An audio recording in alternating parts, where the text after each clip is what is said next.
Oh no. No, there's 9 connected. Let's see if it works. Let us know where you're coming from, everyone. We've got the beautiful views of the coast here. We've logged on a bit earlier to check our audio, so let us know if you can hear us.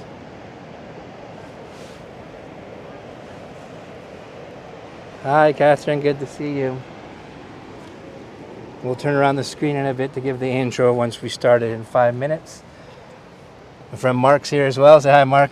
Good afternoon, everyone. That's Catherine there, Anne, hi. They were following on Hago when we did our tours in that era, and now come over to our YouTube channel, which is great. So the heavens have just opened up for us. Hi, Susan, good to see you. Hi, Natalia, good to see you. Let us know if it's the first time you've been with us, or if you've been before previously on Hago, and let us know where you're coming from. The weather today, what's the weather like, Mark? The weather's about... Well, it's going to be dry, and it's actually quite warm, so it's perfect. You could say it's perfect walking conditions today. A bit overcast, but it's improving. That's great, and I'm so happy that the mist burned off, and now we're getting these nice coastal views here in front of us.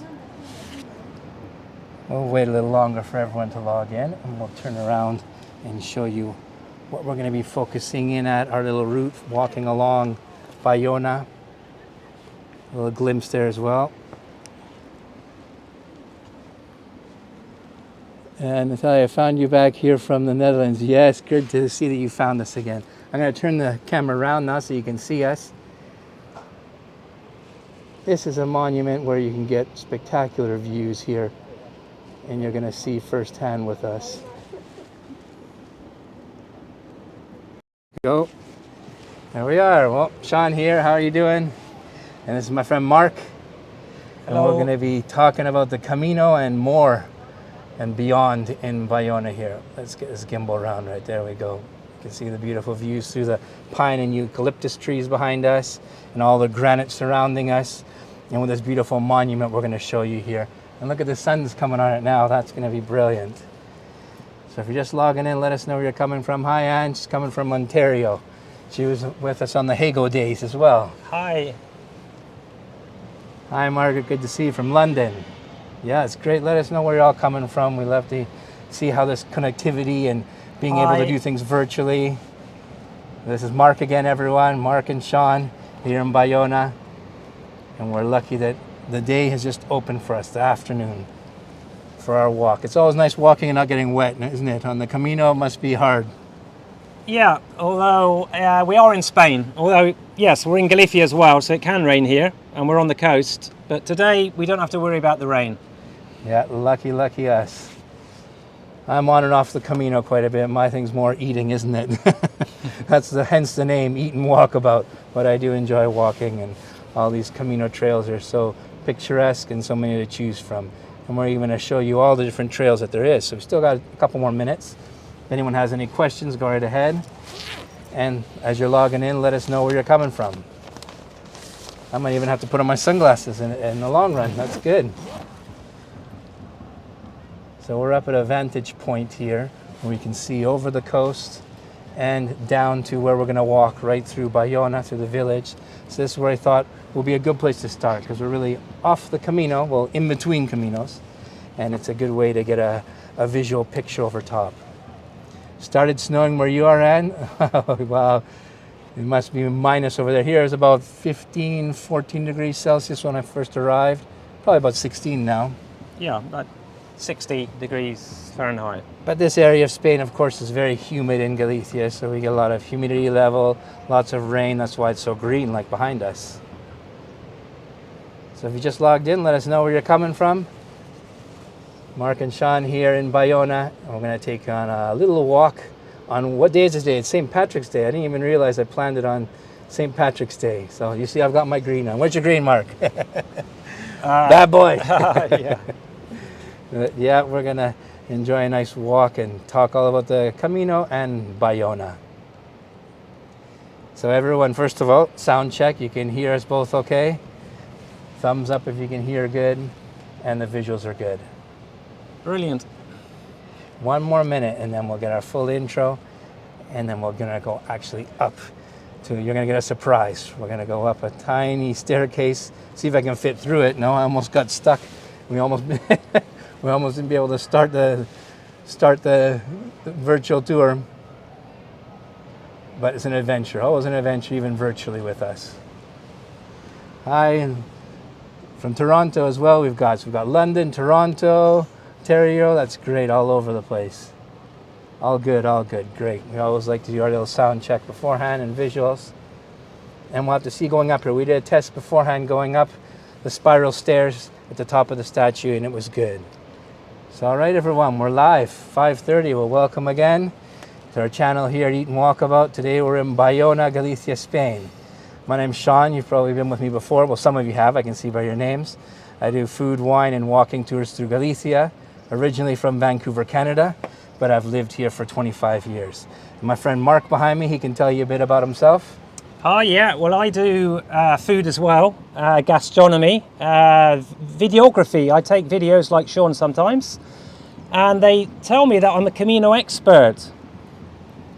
Definitely. He's my guru to come to when I need something about the Camino, and his guided tours for my clients, and they've loved it. So he's the man on the Camino and has the gastronomy in it as well. So Sean and Mark here, hello to everyone.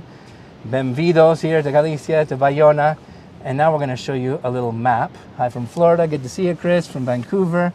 I'm going to turn the screen around and you're going to be able to see a map. I'm going to focus in.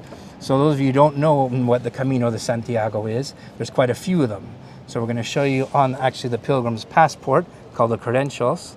Let me and we'll see here, first of all, we've got, can everyone see that? I'm going to focus in. Here we've got a map, and you can even probably scan that QR or take a screenshot there, whoever's online there. We're going to start from over here. So we've got, first of all, the Northern Way, which is up here, up at the top. Then we've got the red one there that cuts in, that's the Primitive Way, and it goes all the way to Santiago. Then the most frequented way, which is the French Way, which is this one right here. You know, if you can see that, everyone, trying to get it as stable as possible. Goes right there to Santiago. Then we've got the Via de Plata that comes from the south, all the way from Seville, all the way up to Santiago. We've got the Winter Way here. And we've got as well the two Portuguese ways. You see, this is a Portuguese from Lisbon down here.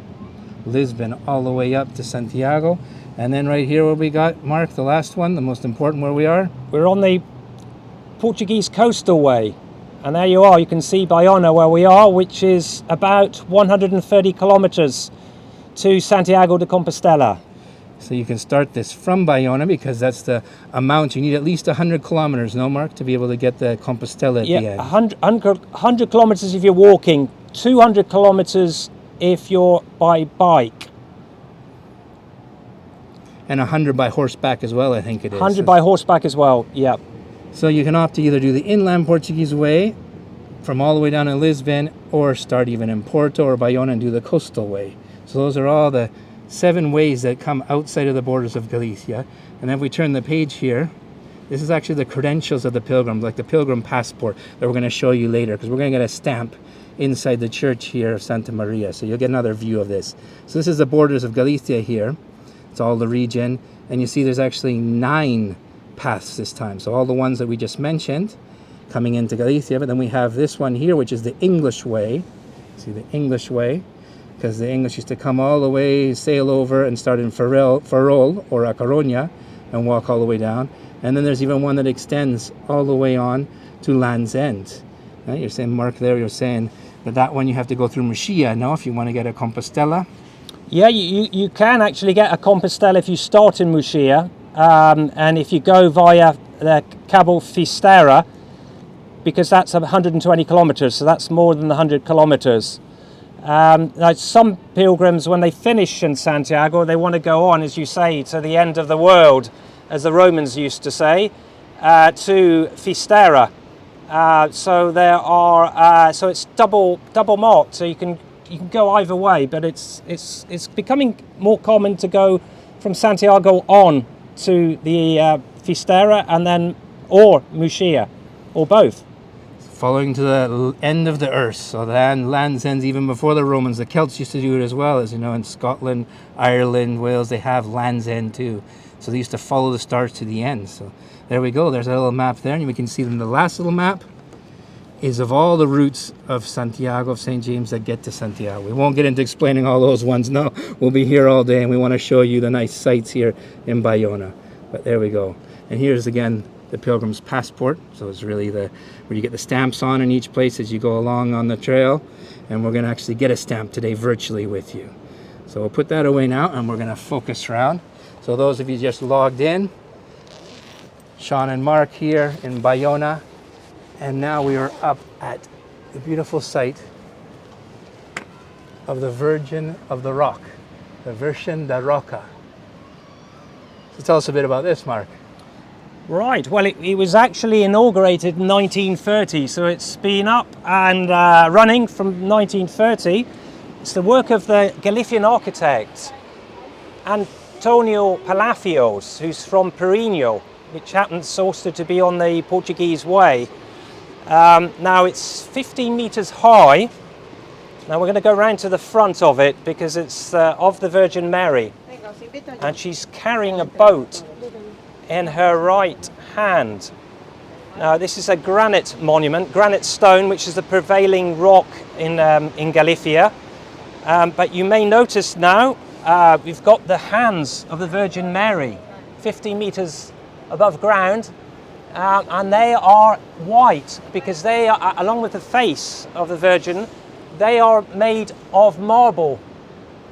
And you can see a boat there, which is a viewpoint. So there's some people up there, and the views are absolutely incredible. What do you think? You think we can get up there, Mark? Let's go for a try. Well, we'll try. Yeah, well, look at the detail of this here. We're going to wait for them to come down because you'll see the spiral staircase is quite tight. Look at the detail of all the rock, the granite rock by Antonio Palacios. I'll zoom all the way up again so you can get your screenshots and postcards, but look at the detail here. Great work. And the Virgin of Carmen's very important here, the protector of the sea. And they have a procession even by boats with all the fishermen. They'll go out with flowers on their boats. So she's known to take care of the fishermen. And as well, there's an important festival, a pilgrimage really, that come all the way up here. It's called a Romaria. The Romaria, the Virgen da Roca. So they do that every year on the last Sunday of September. They come all the way up the trail here. See the crosses down there? We're actually going to walk down it, no, Mark? Well, those people are walking up here. Yeah, we're going to go down that way because it's a shortcut into the town of Baiona.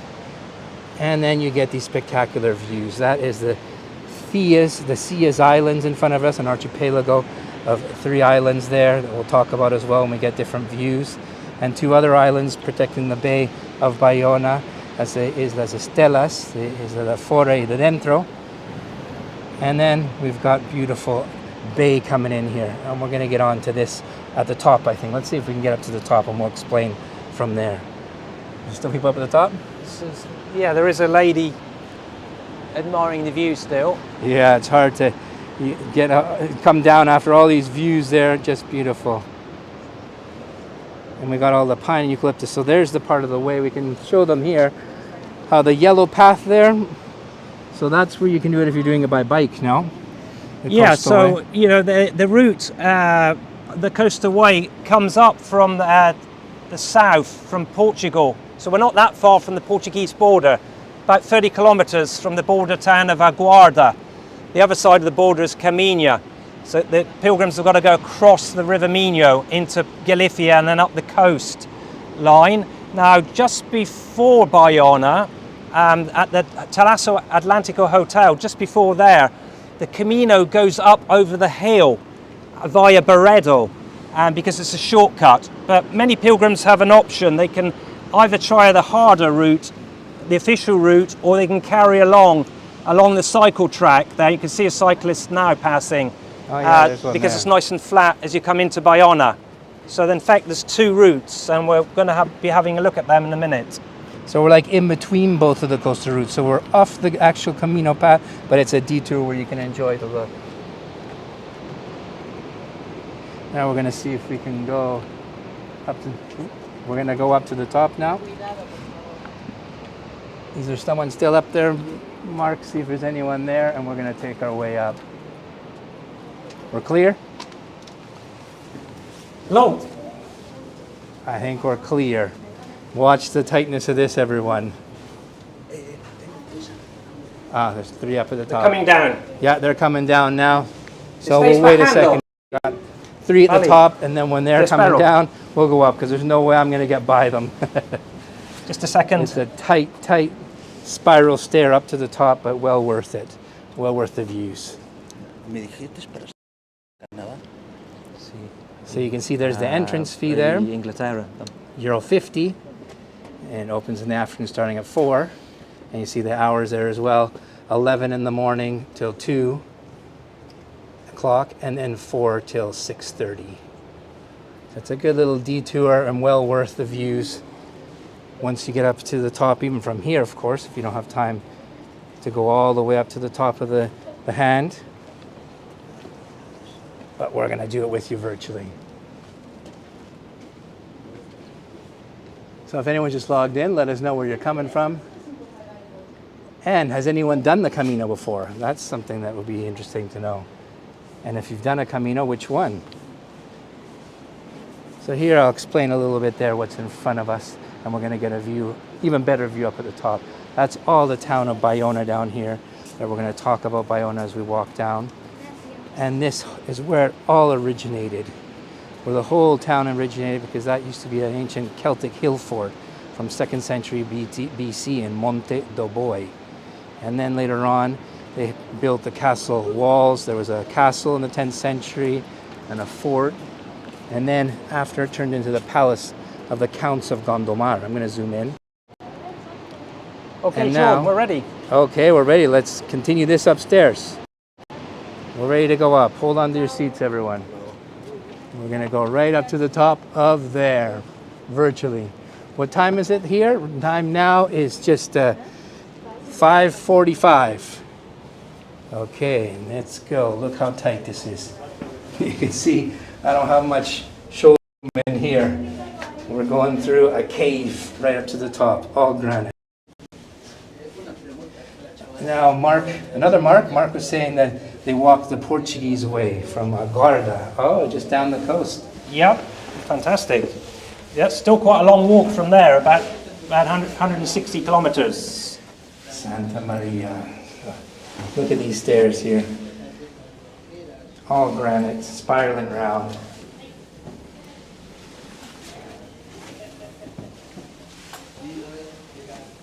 We've got little tiles on here as we go up. I'm taking it nice and easy because I don't want to get you dizzy, and I sure don't want to get dizzy. Santa Madre de Dios. Oh, we can start seeing the light. Mark was saying I love Baiona. Yeah, even Mark lived here. How long did you live here, Baiona? Mark? Yes, so when I moved from, I used to be a town planner in England, in London and Bristol. I moved here back in 2010. So I used to live in Baiona until the pandemic. So a good 10 years. So you could say I know, and a lot of people in Baiona know me very well. Look where we are now. Wow. Isn't this amazing? There's a marble face of the Virgin. Look at the detail on the crowns made of porcelain. Get my breath back a little bit. And look, you can see the detail of the hand, the marble.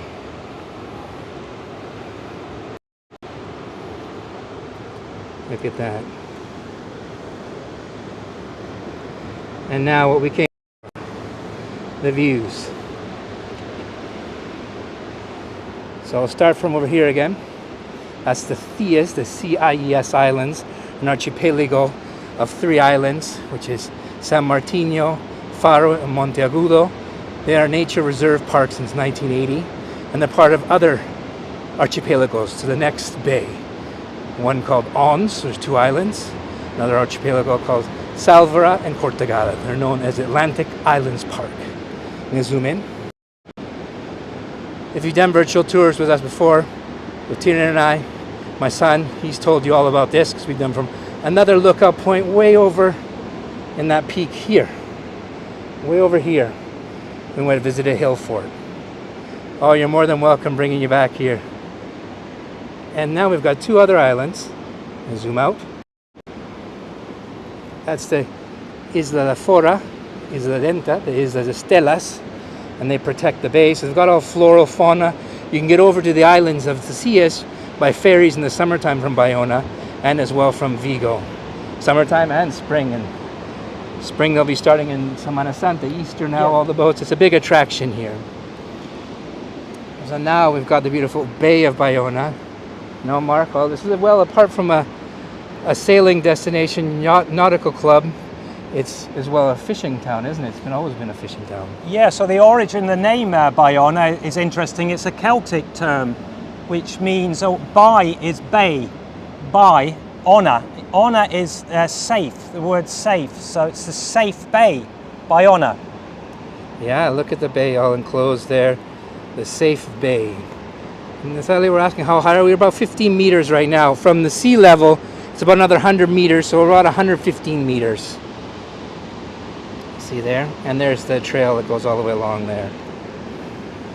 Now we've got in front of us, that I was explaining before, that was the origin of the city, Monte de Boi, and then it turned into the castle, the fort. All people used to live within the walls, but it was quite restrictive, and then they decided they felt like they were in prison really in these walls, so they actually extended and moved after the 13th century and built all what Baiona is now on the land here, made the fishing port and everything, because this is a coast that had lots of attacks from pirates and everything coming up this coast, so they wanted to protect them within the walls, the king at the time.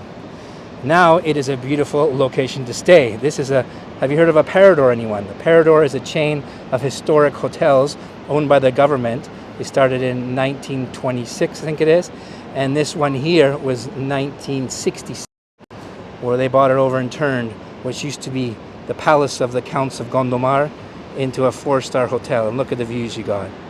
So when you stay here, this is a good location to stay at. And the walkway that you see around there, we're going to take a walk around that. So we're going to go right around the Parador so you can get views from the Paseo de Monte de Boi. So that is the Parador of Baiona, the Condes de Gondomar, the Viscounts of Gondomar. And look at the views today. Get your postcards, everyone. And as we see here, so we saw the coastal Camino there, no, Mark, that comes along the coast. And then there's another one. That's if you're going by bike. You can point it out there. I'm going to hang on.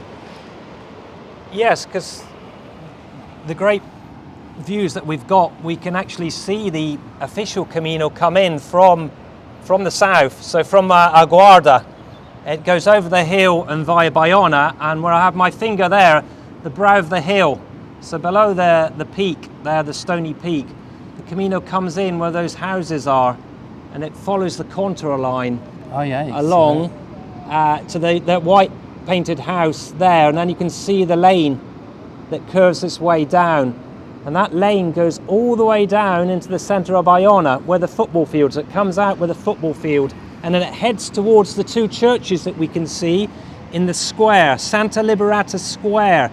You can see the 2 quite large stone churches. To the right is the Santa Liberata Church, and to the left is the Romanesque, the older church, the 13th century Santa Maria. Hold on, let me zoom in. You see there? There's the 2 churches, one here, one here. That's where we're going to, no, Mark? That's where we're heading next. It's a good 15-minute walk to get our credentials stamped. That's right. And we're going to meet Don Manuel, the priest. He's been so nice to let us film inside. So here we've got all of Baiona, and we'll talk about Baiona as we go. population is 12,500, but during the summertime it grows 3 times that, up to 45,000 even. So it's a destination for national tourism, all the way from Madrid they'll come here, and it's all other parts of Spain too. And we've got the nautical club for sailing, because that's what the main attraction is a sailing destination. And it's a good spot to start your Camino, or even stay on a short break in the Parador and do the wine touring around here, all the wine country close by. So there's your last shot of the Theas Islands, and the other is Las Estelas. Now we're going to go down and we're going to walk. Hi Kathy from Winnipeg, good to see you. Look at up here, I'm hanging onto the rail because we're up high. Mark's getting under now. He's going through the hole. Look at our hole there. It's not easy. So bear with us. Yeah, see, we're doing this for you guys virtually, so we hope you enjoy it. There's the last shot of Baiona. And now we'll see from another angle, and I'm so happy the sun's starting to come through the clouds there. And let's head down. I have to take a seat first. Easiest way. You want to see the face again? Hold on a second. Let me reposition here for a second. Hold that for a second, Mark. I'm going to stand up again. No worries. Without any incidents. Okay, I want to see the nice face again. Okay, everyone. Last shot. So here's the part of the boat. So when you saw it, we're down there. So we're inside a little boat in the hand. The hand's below us there. That's the other hand. And now here's the face of the Virgin. Everyone get your postcard there, your photos, and the crown. So now let's continue on. You're welcome. Now you're gonna have to bear with me here. Mark, if you can grab a hold of that for a sec. Sure. And then that'll get down there easier. Teamwork, always good. Perfect, thank you. See how tight it is there, Mark, going down the spiral stair? It's difficult. I had my backpack on and I couldn't even get around the corner, so I had to take it off. So now we're going to spiral down here.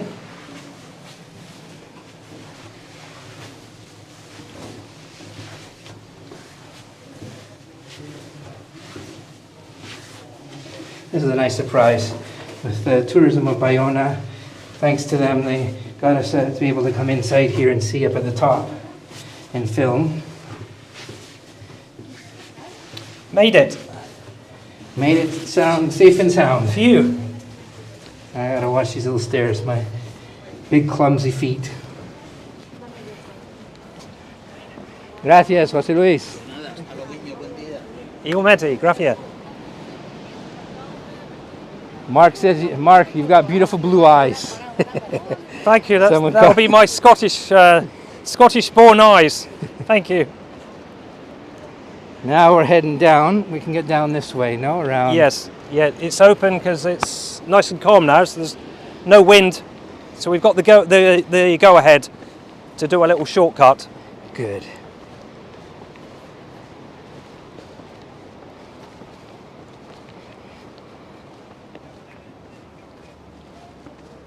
I'm gonna get my backpack on. I'm gonna get my backpack on now because I couldn't have it on my back when I was walking up there.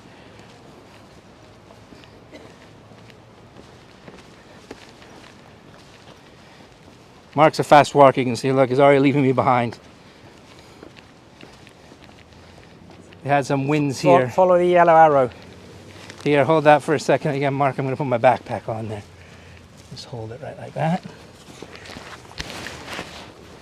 And I will get my backpack on here. Perfect, thank you, Mark. Now let's start the trail. So we had lots of storms and wind this winter, and it seems they blew down one of the signs of the cross here, because there's obviously the ways of the cross, stations of the cross. And then we've got a few trees that came down. But they'll be fixing that up, of course, and they'll be in off season. Now, of course, here in Galicia, when you're doing the Camino, and when you're walking in general in Galicia, you got to be very careful because we've got lots of granite rocks and boulders. So you have to have good walking shoes and watch your footing. Watch your footing. And I usually like to go down sideways on most of the things as well, just in case. So now, when they would come up to the festival that I was explaining to you, the Romeria de Virgen de Roca, so the pilgrimage of the Virgin of the Rock, that's the last Sunday of August, they will come right up here with the statue of the Virgin and follow along the Stations of the Cross. And we're getting another angle from below now. So there's one of the stations.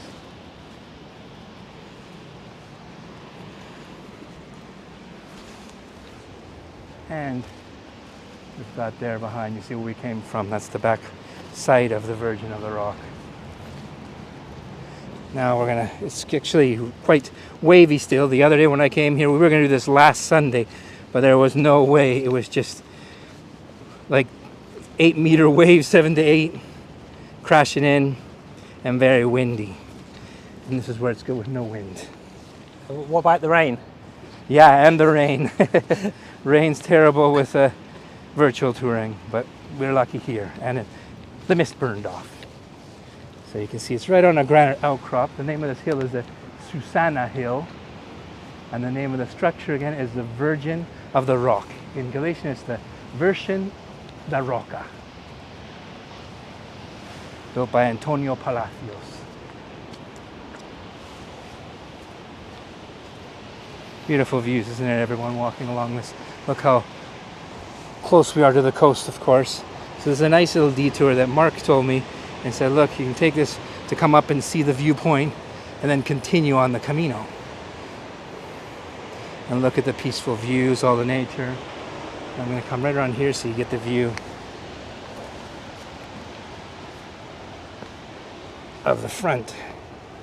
Here we go. This is a nice shot from here through the brush and get an idea. And I'm going to get another angle too. Virgin of the Rock. Nice with the clouds there now. And now we'll come around to the other side as we're going. So we're on in between, I should say, the coastal way, Portuguese coastal way. And this again, for everyone that's just logged in, Virgin da Roca. There's the boat, you see, I'm going to zoom in so you can see what we were up at.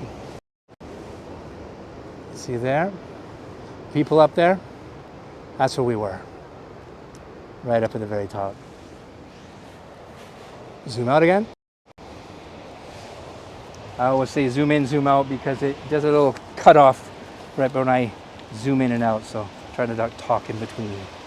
And now we're seeing the Parador again. And this is a spot when you're staying here or having a drink, like I think someone mentioned, they're a good spot for even if you're walking the Camino, you're not staying here, to go have a drink on the terrace and even sunset to walk around the walkway is gorgeous. But we'll leave that till later because we're going to walk around a part of it. A little bit early for the sunset, but we'll see views. One thing to point out before we say goodbye to the Sears Islands and the North Atlantic, part of the North Atlantic Islands, which is it's not only a national park, but it is a candidate UNESCO World Heritage Site. So we are actually waiting for confirmation. So it's very likely to be confirmed as an additional UNESCO World Heritage Site for Galicia. But it may still take another year for the official confirmation. Yeah, we're waiting for that. See them there again. Beautiful islands where they've got golden sandy beaches. You know, one of the main beach that connects to the islands, Rhoda's Beach, was known as the best beach in the world from the Guardian Travel a few years ago. And it said the Galician Caribbean, the only difference is the water's freezing. Of course, we're in the Atlantic here, the water's cold. But with a wetsuit, you're fine. Lots of floral fauna, marine life. And it's a big attraction for people to come to and take the ferry out there or sail. The nautical, when you go all sailing out there with the sailboat, you can do it right from here, from Baiona at the Montreal Yacht Club. So the great thing about starting up here is getting a feel for the geography of where we are, the southern part of the Galicia, on the Atlantic coast, facing 5,000 kilometers of open Atlantic Ocean, and we're looking at the estuary now and the fortress. And again, we're breathing so much history here because this fortress is at least 2,000 years old. So you can imagine what's been happening over those 2,000 years, from the Phoenicians, the Romans. The Romans were here. So Julius Caesar was here looking for help with reinforcements because his fleet was attacked by Portuguese tribes further down the coast, and they chased them as far as the Seas Islands, where they were trapped. But Julius Caesar landed here and got help from the local residents with some ship repairs and extra resources. And then, of course, in more recent times, we have the Vikings, we have the Moors, we have the Portuguese, we have Napoleon, the French. Sir Francis Drake. We have the pirate himself in the 16th century. Sir Francis Drake was here. And all of that, all those conflicts have taken place within turrets, within those walls of the fortress. Just amazing how much history, and a little seaside town like this, an attraction for tourism, but as well for history lovers. And of course, we'll get on to the main thing, the arrival of La Pinta. When we get down there in 1493, the discovery of the Americas, the first word of it. So we'll get down to that. I did a live tour about that as well, if anyone joined. I've got a replay on it on YouTube. So there's a nice road you see that leads all the way up. So by car as well, you can get here. There's a Virgin there again. And now we're going to continue all the way down to the church because we got an appointment with the priest Don Manuel because there's a mass at 7, so we want to be there beforehand and then to be able to show you inside, privilege of being able to go inside, and then as well get a stamp on our pilgrim credentials. Now, if anyone has any questions as we're walking, go right ahead. We're coming into the town now. So again, a population of about 12,500 now, the last statistics, but then it triples really in the summertime. And it's a destination that all year round is beautiful to live in. And they've done this nice with the wooden walkway all the way up here. So we're coming to the residential area. There's all houses, apartments. A lot of people opt to live here as well that work and commute to Vigo. Vigo is the biggest city here in Galicia with 300,000 inhabitants. A lot of people live here on the outskirts because we're only, 25 minutes now, Mark, by car to Vigo? Yes, it's very possible to live in Baiona and work in Vigo. So a lot of people do that. And as well as getting here by flights, you've got the airport of Vigo. There's flights that come in from Madrid. I think there's one starting from London as well.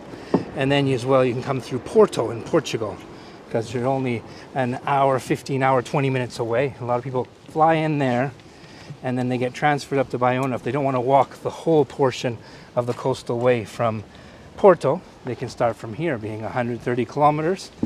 And you even usually backtrack a little bit to Oia, to the village here, and walk that little bit too. Yeah, looks nice. Or like it's already been pointed out, we had someone talking about Aguarda, which is another potential point to start your Camino. So there's various spots you can start, but the main thing is if you want to do it to get to Compostela at the end, the document at the very end, you have to walk at least 100 kilometers, which is 62 miles. And that's consecutive. And you couldn't start at one point and then end before Santiago and come back and do it. No, you have to do it consecutively, either 100 or more, and walk all the way to Santiago. And of course, when you are in Galicia, you have to make sure that each day you get 2 stamps.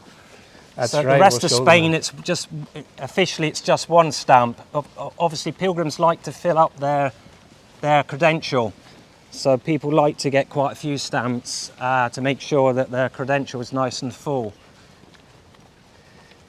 So we're walking through along the main street right now, and we'll tell you right when we're on the Camino. Look at those beautiful flowers there. So everything grows here in Galicia. Camellias is a time of year as well.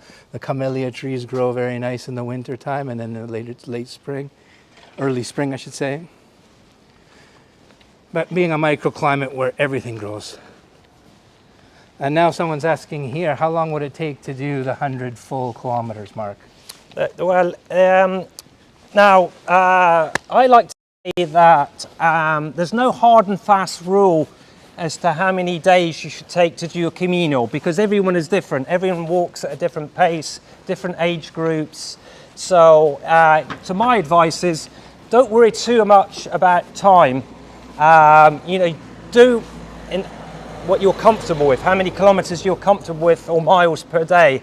So if you're comfortable doing 10 kilometers a day, then do 10 kilometers a day. That means your Camino is longer. Of course, you have the guidebooks. So the guidebooks will talk about, well, from Baiona, which is, Sean is saying, is now an important point to start your Camino. The guidebooks would probably say about 6 days. Okay. So it's about 130 kilometers. So you can do it in 6 stages from Baiona. I wanted to point out that it's an Oreo, not the cookie, but a granary, H-O-R-E-O, Oreo. And that's a granary where they put away from all the rats and mice. See the stilts that it has? They can't get up there. And they would keep their grain and corn inside it. That's a real cultural symbol of Galicia throughout. You'll see them scattered throughout all the countryside, especially where they have a lot of the corn growing. So it's called an Oreo. So about 6 days, no? From Baiona, you say is a good pace? It is doable. I take a lot of walking tours, a lot of groups, Americans, British, Australians from Baiona, and we normally do it. People are normally fairly comfortable doing it in 6 stages. Okay.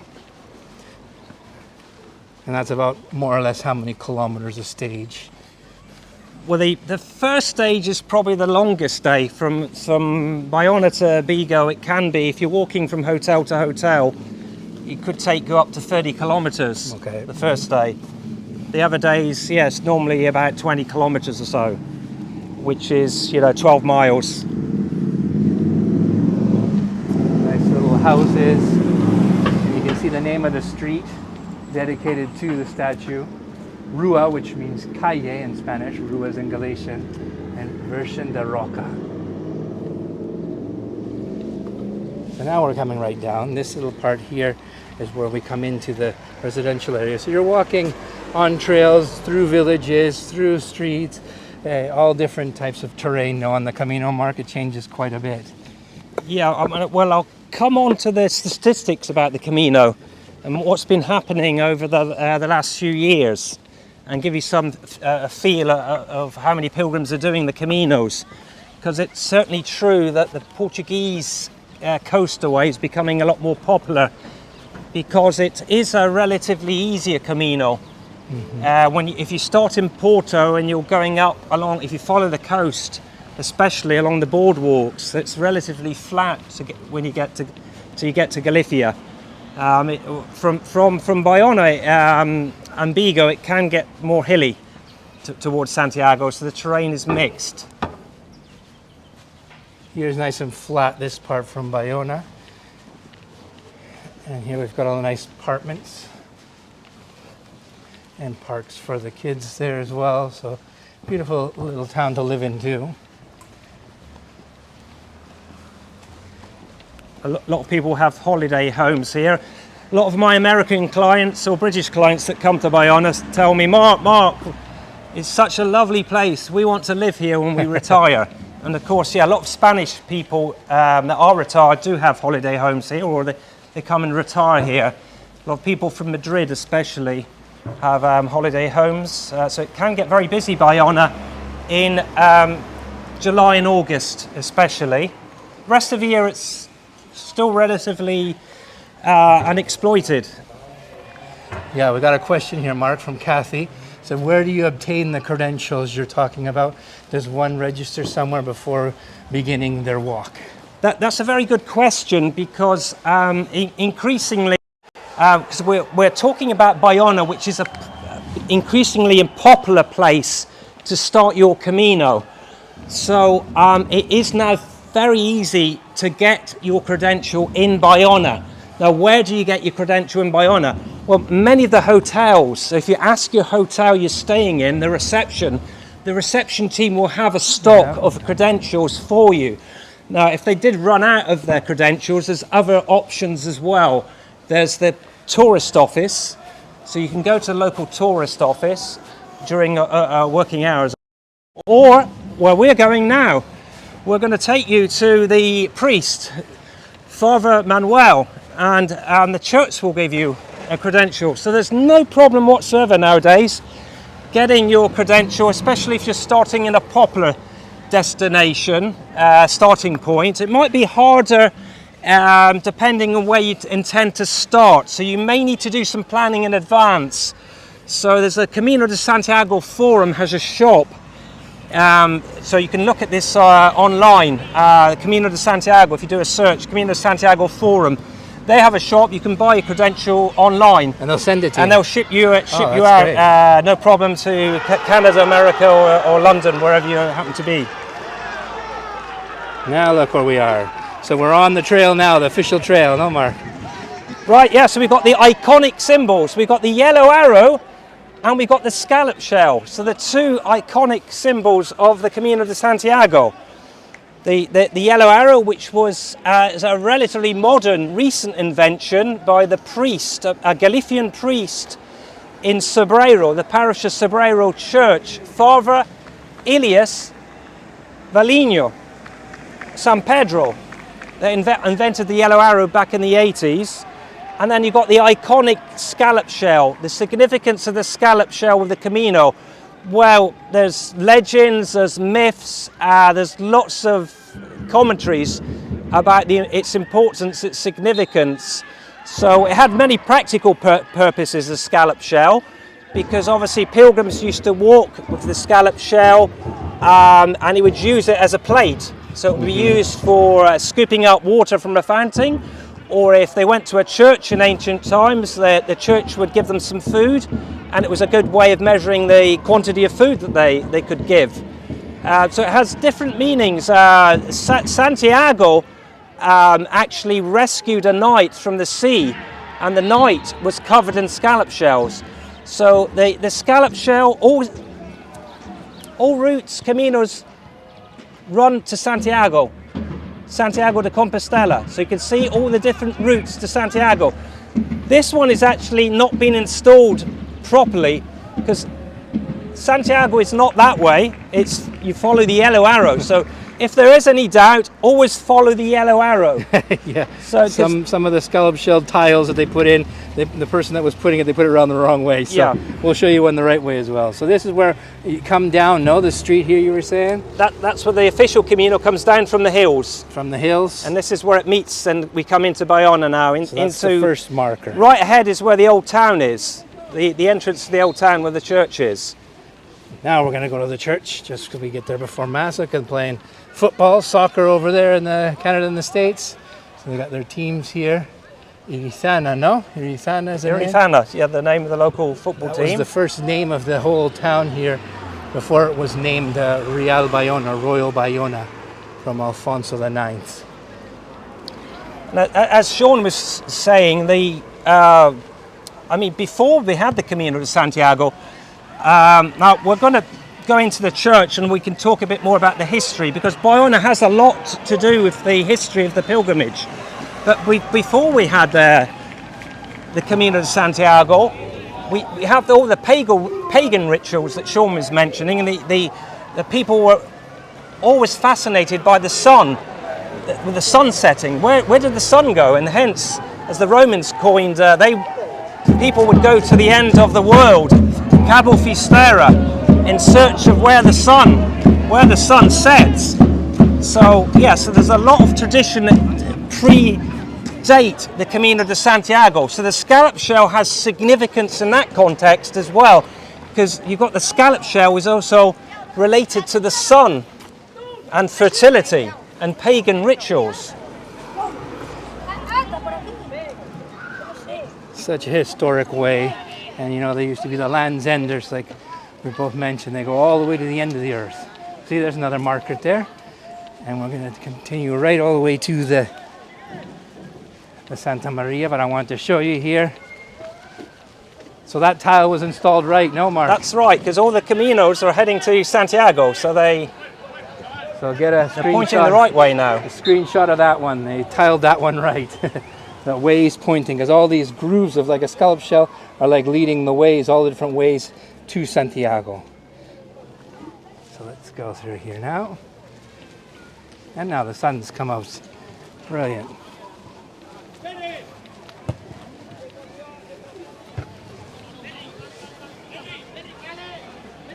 here we'll go around. There's another marker even there. So it's quite, you could even do it self-guided. Of course, good with a guide. It says 130.096. That's where we are now. So you can get that's the 130 kilometers. See there? So what that means, because it's to 3 decimal points, it means that we are 130 kilometers and 96 meters to Santiago de Compostela. That's why it's to 3 decimal points. It's kilometers and meters. So apologies to our American viewers today. So we're in Spain, so we deal with the metric, the kilometer, rather than miles. So Kathy is saying, are we going to see the credentials? Yes, you will. We have our credentials here. I got ones from the Baiona tourism office, and we're going to show you, and we're going to get a stamp in here with the priest. So that's something special that we wanted to do with you guys virtually. So we'll take a quick look at this one as well.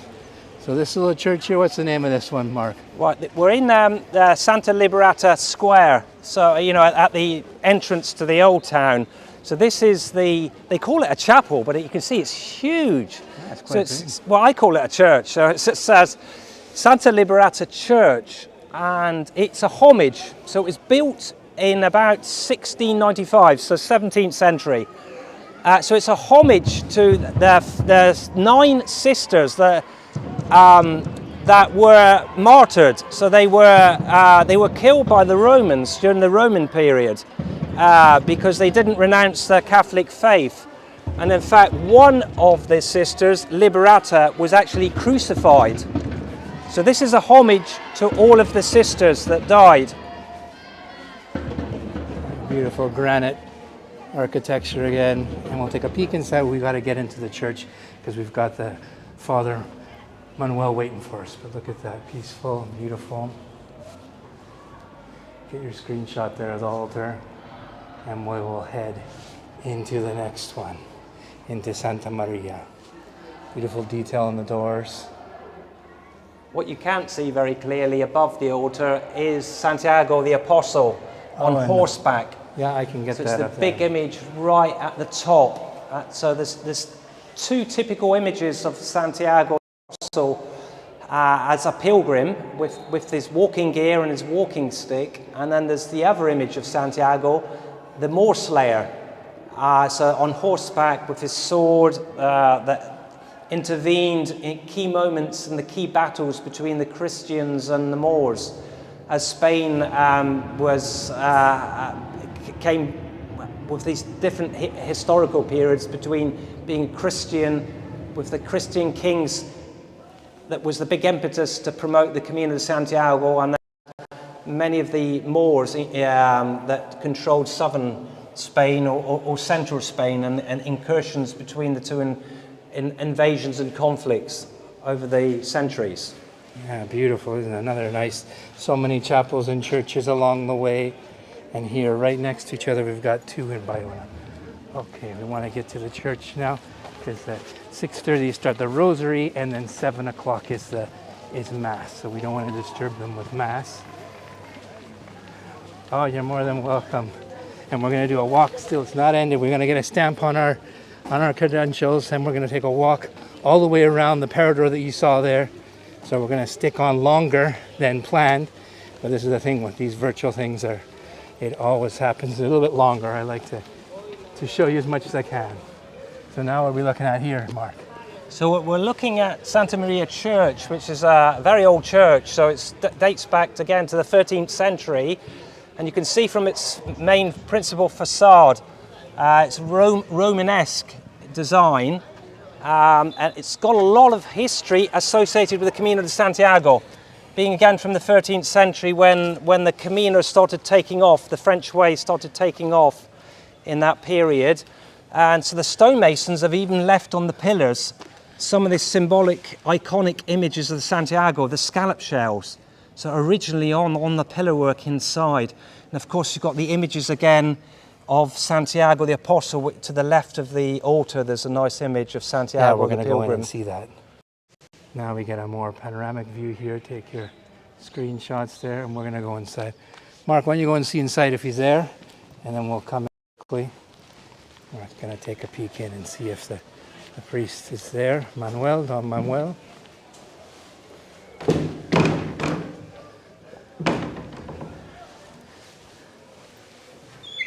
You wanted to go to the main door.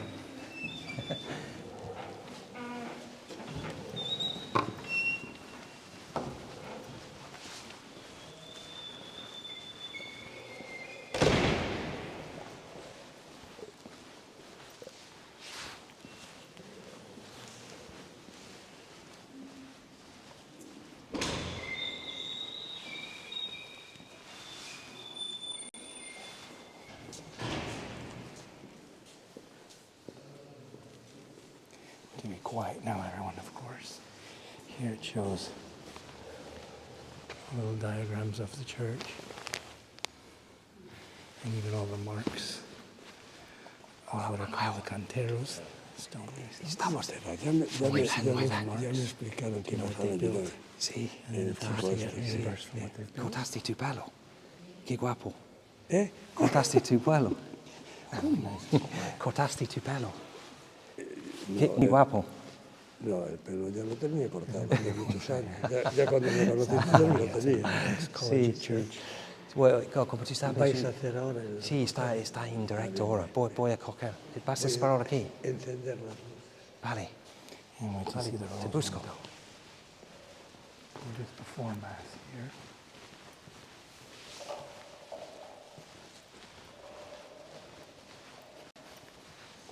Look at that, and there will be light.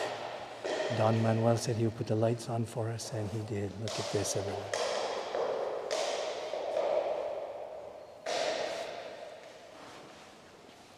Wow, show me your hearts.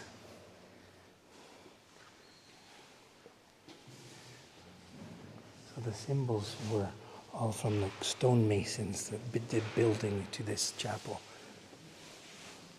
There's the main altar.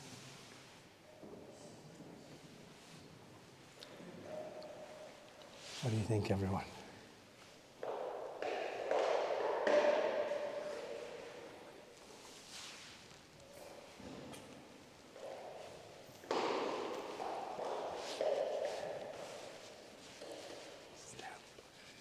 Okay, waiting. Okay, we're gonna go get a stamp, everyone. Isn't that beautiful? Everyone get both look at the detail of this rock balcony. All granite.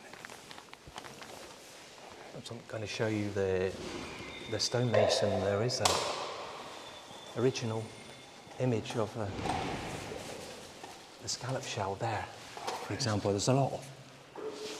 The stonemason has put his seal there. Here's the scallop shell. That's a cross, an iron three-way cross. And then you've got the apostle. Here's down. No, it's not it. Now I've got here. I've got the Pilgrim Passport. I'm going to put it down here so you can see it. Everyone. There's the passport. So it's the Credentials del Peregrino. And if you open it up there, Mark, you'll see inside you put your name, you put all your details, you see if you're walking it, or if you're biking it, horsing it, even sailing it. And there's disability trail as well. And then on each page here, you see you have to get 2 stamps a day. 2 stamps a day. So you've got the whole thing every day. You got to get 2 stamps. See, open that up there and show them how big it is. Yeah, so you can see each page has got potentially room for six stamps. Mm-hmm.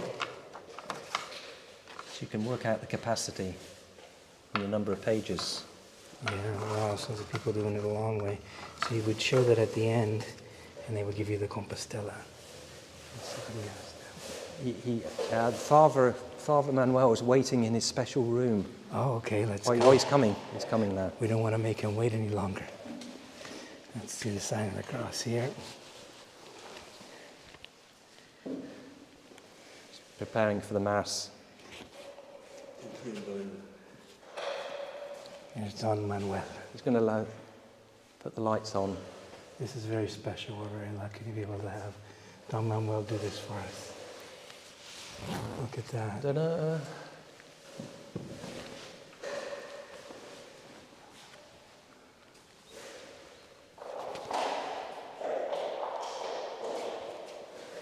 Precioso. He said it looks better with light, doesn't it? Beautiful. Where's the hearts, everyone? So we're right at the top of the altar here, just about before Mass. You know, everyone is welcome to come in here and get their stamp and see the beautiful church. A las marcas Sí. de los arcos. Sí, de los canteros, ¿no? No, la de los gremios. Ah, De los canteros son estas. he's going to show us the mark of the Son de los stonemasons. canteros. Yeah, those are all the Pero las de los stonemasons gremios son las que están en los of all arcos the estos different afuera, groups.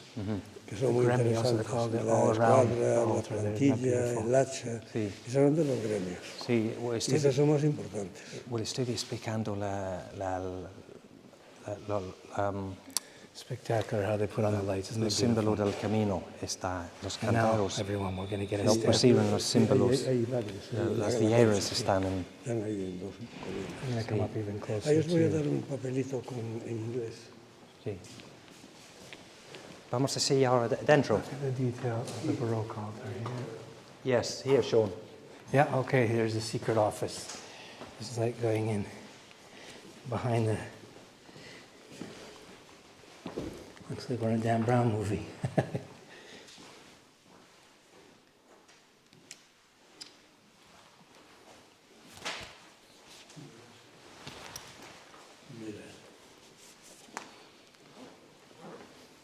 En español y en inglés. He's explaining there. You got it in English and in Spanish all Yeah. about the history of the church here, Santa Maria.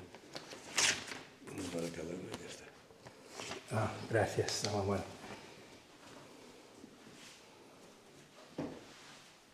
¿Quieres que te selles? Sí. Sí. Now he's asking if, would you like me to stamp it for you? We said, sí, yes. ¿Vais a empezar aquí el camino o no? No vais a hacer el camino ahora. Vamos a hacerlo virtualmente un poco, después vamos a hacerlo, sí. No, pero digo yo que sello aquí. Yeah. Sí. Y pongo el día de hoy. Yes. Sí. Sí, sí. He's asking, where are we going to start the Camino from here? And we said, Pongo yes. aquí, la pongo We're así. going to get a stamp right on the first page here. And he wants to put the date in. So that's another thing to remember, that when you do get your stamp, you're 2 stamps today if you start in Galicia, Baiona, or 1 stamp, that each stamp is dated. Because the Pilgrim Office, when you present your credential to the Pilgrim Office, that's what they'll be checking. The dates. They'll be checking that you have done the Camino, bona fide, in the right order. And here's the stamp. There we go. What a beautiful stamp. So that's what it looks like, ladies and gentlemen. And when you come on the Camino and get your stamp in the Santa Maria with Don Manuel, and then you continue on your journey all the way to Santiago, you get your stamps as you go. He says, I don't understand you guys. Muchas gracias. Muchas gracias. Gratiñas. I'm saying thank you to him. All right, everyone, so now we've got the stamp there. Now we're going to go outside. Que tiene que aprender algo de gallego. Falo galego también. Se casó con una gallega. Fala ben. He's saying he probably knows he has to learn Galician as well. Sí, también. Y además lo pronuncia bien. Gratiñas. Pero ten cuidado con las señoras mayores de... No estoy grabando, ¿no? See? Sean, can we ask him one final question before we say goodbye to him? Mm-hmm. And it's about the pilgrims that have already been here this year. ¿Sellaste sus credenciales a los peregrinos de este año ya? ¿No? Sí, ¿Cuántos sí. peregrinos están llegando 140 y... este año? Este año, sí. Yeah, so already 140 pilgrims have arrived here, and he's stamped a estas their alturas credentials already this year, 140. Wow. A estas alturas ya deben ir unos 20 más que el año pasado, en So este momento. that's excellent news. He's saying that's up. So it's 20 pilgrims No, more, más. or mass, 20 more than last year. So things are looking even better for the Portuguese coastal world this year. And the reason why we know that is because we have to thank Manuel a lot, because he keeps meticulous records. So it's all noted in his books. He keeps a record of. So he asks each pilgrim a lot of information about where you're from, which city you've come from, your nationality, and he writes it all down for his purposes, not for the pilgrim's office purposes, but for his purpose. He knows how many pilgrims have been to see him. Mucho trabajo, ¿no? Sí. Pues gracias, vamos a continuar nuestro camino. Os vais ya. Vamos a dar una vuelta y enseñar al pueblo de Baiona. Muy bien. Gracias. Vale. Mil gracias. Ya terminasteis aquí en la iglesia. Sí, muchas gracias.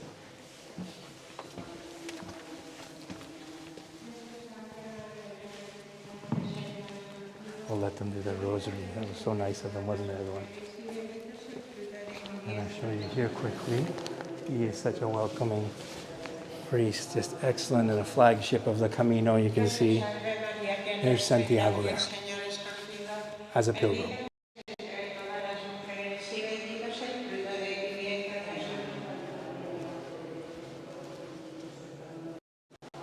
Now we'll leave them in peace to do the rosary, and we will go outside now. Everyone can hear me okay? There's the candles.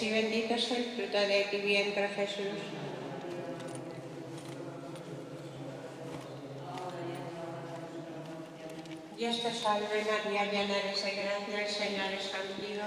Bendita tú eres entre todas las mujeres y bendito The name of the es el church fruto de tu is vientre. Santa Maria. Collegiate Church, ex-Collegiate Church of Santa Maria. There's a detail again that he was explaining around the Dios te buttresses. salve María, llena eres de gracia, el Señor es contigo. Bendita tú eres entre todas las mujeres y Now, bendito let's es el fruto continue. de tu vientre, Jesús.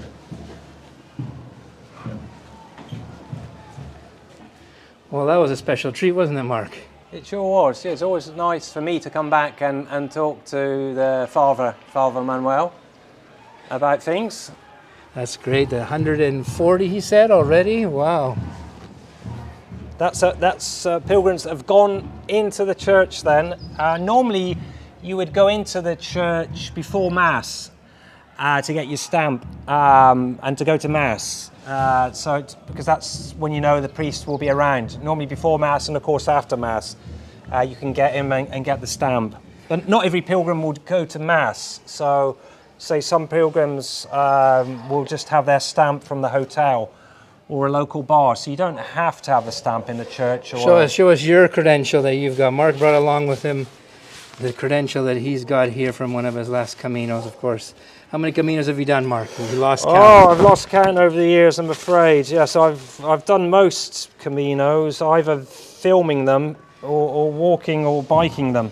Look at that, everyone. I think that's a Portuguese Camino from Porto. So I've done it from Porto, Porto, three or four times now. Wow. So I know all the routes because there's different routes from Porto. And you've got the Compostela as well, don't you? The end there. Yes, so I can show you Yeah, the that sounds good. Compostela. Now that we're here, and we're going to continue on. I hope you enjoyed this part so far, everyone. We're 'Cause going to go this for a is- nice walk along the Parador in the promenade. So we're going to bring this a longer tour today, but you're more than welcome to stay, of course. Because when you get to Santiago and you go to the pilgrim's office, this is what they give you. Now, you have to request the holder, because the holder is very useful, especially flying back to Canada, because it protects it for your journey.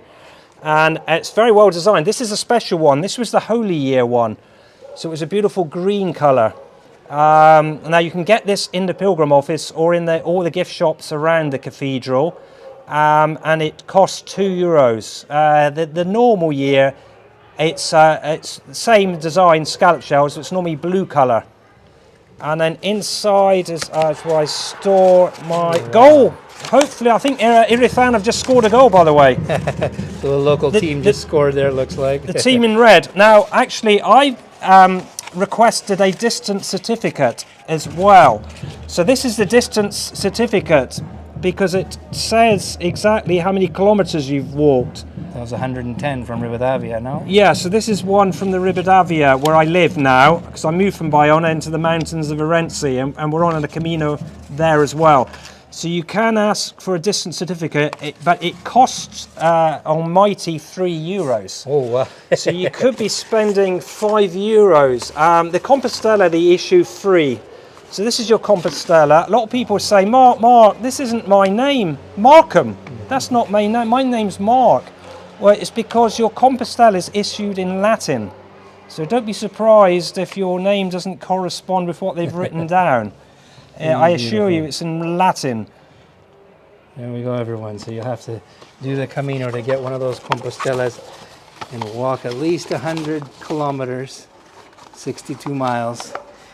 One of the many ways that you can choose from, but especially a very special one from here, from Baiona, the coastal way. And getting on to stats as well, getting back to stats, I should say, last year, 2023, was record-breaking of the Camino, and there was 446,000 plus pilgrims that registered at the tourist office. So almost up to 450,000, which is amazing. And as well, the Portuguese coastal way, it went up by 75%. 75% compared to 2022. So almost like 53,000 pilgrims. Here's another beautiful marker against the granite stone. So we've walked 1 kilometer, no, Mark? Yes. We haven't done much today.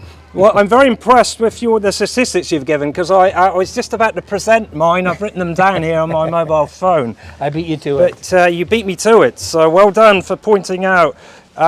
Most pilgrims, 44% of pilgrims that do the Camino in 2023 were Spanish. But second in the list was the USA. So America now has gone up to second place, ahead of Italy and Germany and Portugal. So that's been a slight change. The French way still is the most popular pilgrimage route, with 220,000 pilgrims with Compostelas. So that's, as Sean says, out of a total of 446, that's nearly half of pilgrims are doing the French way. But that is followed by the Portuguese way, about 89,000, and the coastal way. So they separate the figures now. So the coastal way is 53,000. We'll come back to the statistics later, Sean, if you like. Yeah, you can talk and walk. We're going to follow through the streets now, because this is part of the way here, going through the old town, the old quarter here. And this is a beautiful restored building, no, Mark? Yeah, so this again shows that historically Baiona was an important stopping off point for pilgrims on their route to Santiago. In fact, Sir Thomas Becket passed here and stayed at Oya Monastery back in 1167, I think it was, and passed here. And Queen Isabel as well. So kings and queens have passed through doing the Portuguese Camino, or the Portuguese Camino. So this was built as a hospital for poor people and pilgrims. So back in the 16th century. Now the style of it's been converted recently, so they spent a lot of money. I should have pointed out where we were, the Santa Maria Church, and they spent a lot of money a few years ago re-roofing because it had a problem with filtration, so a humidity problem. They spent several €100,000 re-roofing the whole of that church. It's immense. Wow. The same here. They've converted this ancient pilgrim hospital to a library. Now, some of the architectural elements are very impressive, like this, like a coat of arms with the dove feature. We've got the bell tower there to the left, which are Gothic in style. Mm-hmm. We haven't got time to go inside into there's a square inside, which has some amazing, again, ornaments and statues of Santiago. But on the right, we've got an amazing cross, which again is Gothic, and it's a cross from Santiago. So now it's the library, no? The biblioteca. Yes. Mm-hmm. So there you are. We've put the library stamp. And then we've got, to complete the Gothic works, so they've got the belfry You've got the dove, which is the Sanctus Spiritus, which is, again, a very religious Catholic symbol. And to go along with those symbols is a cross, which is designed, it's a typical design of the Santiago cross, from Santiago de Compostela. In fact, I'm wearing a similar cross. Yeah, you'll see here Mark's got his. In fact, so when I did a pilgrimage, I decided to buy this cross near Plateras Square, which is a silvermaker's square, which is quite close to the entrance to the cathedral. And so there are a lot of silvermaker shops, jewelers, where you can buy a momentum, a souvenir, a special souvenir. That's a beautiful one. So Rua da Vilar is one of the streets with the colonnades, with the stone pillars, where many of the shops sell most amazing jewellery. So we're still on the Camino here, but this is where the Caminos have their pilgrims make the right decision.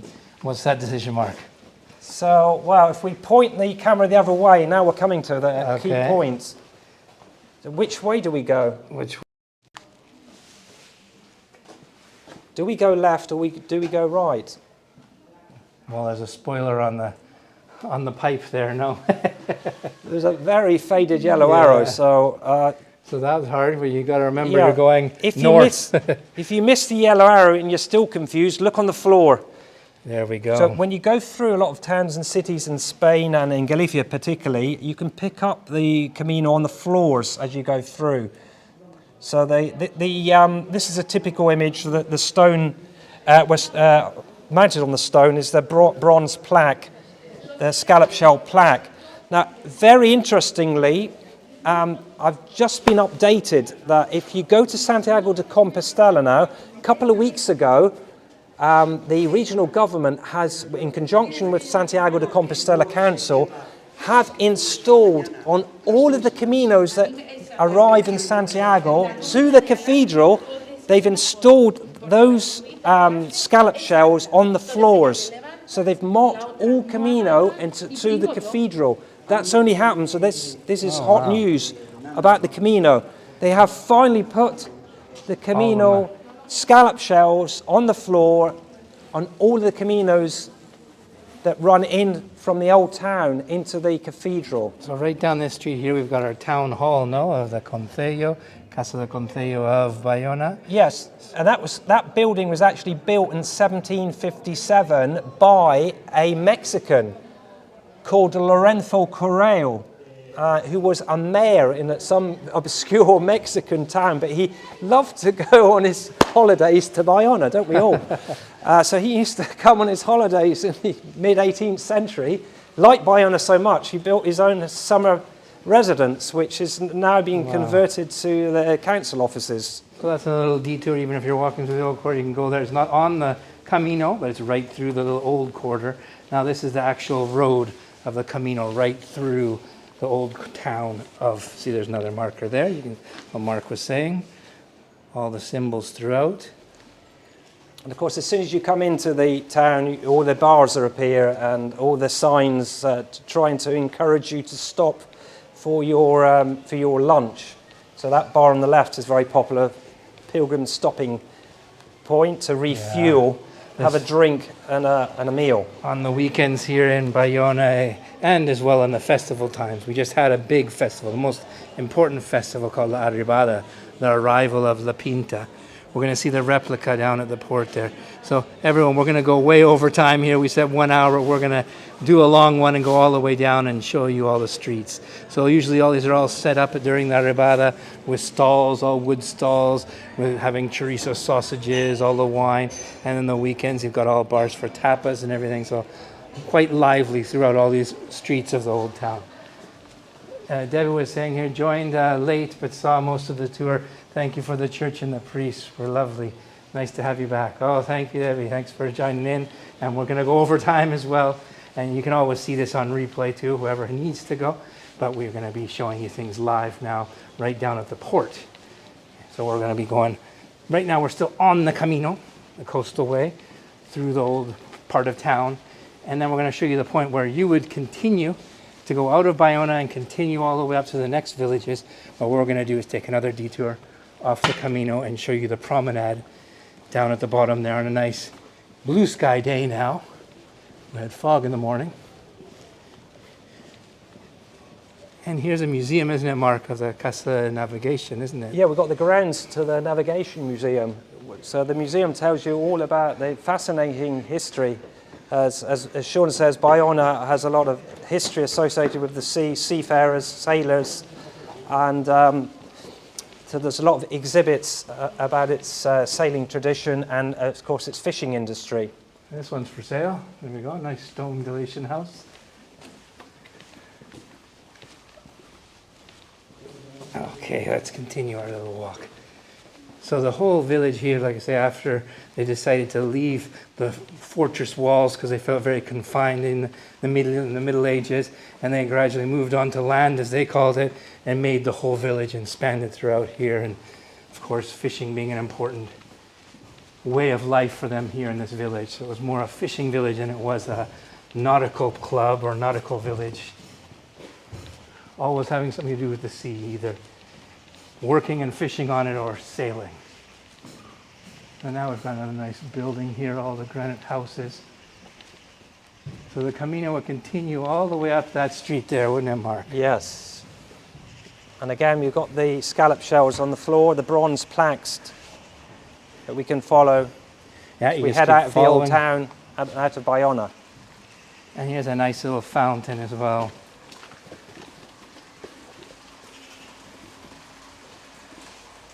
Yeah, when I used to live in Baiona, Sean, this is where I used to get my water from. There's a lot of fountains in Baiona. So if you're a pilgrim, yeah, there's plenty of places to top up with water. Now, the water is very fresh and pure because it comes from the streams in the mountains. So it hasn't got any chlorine in, so it tastes delicious. So a lot of the local residents, like myself, I used to be a local resident here, we'd fill up our water bottles at the numerous fountains and many of them are very attractive. They're and historic features in their own right. They've been here for a very long time. Beautiful. It's a nice way to just stop after you've been tired on the Camino, depending on what time of the year. If it's hot, sunny day, have a nice big bottle of water and continue on up there. We'll get a little rest stop here. And they do analyse, the council does analyse the water quality from time to time. So if the analysis failed, then there would be an X. So on the Camino again, it's normally safe to drink from the fountains unless they've got an X, or there's the word no potable, not potable. So they'll be clearly stated because there is some controls over water quality. So here, one last look at the street that goes up, and you see we've got our marker. And you would follow.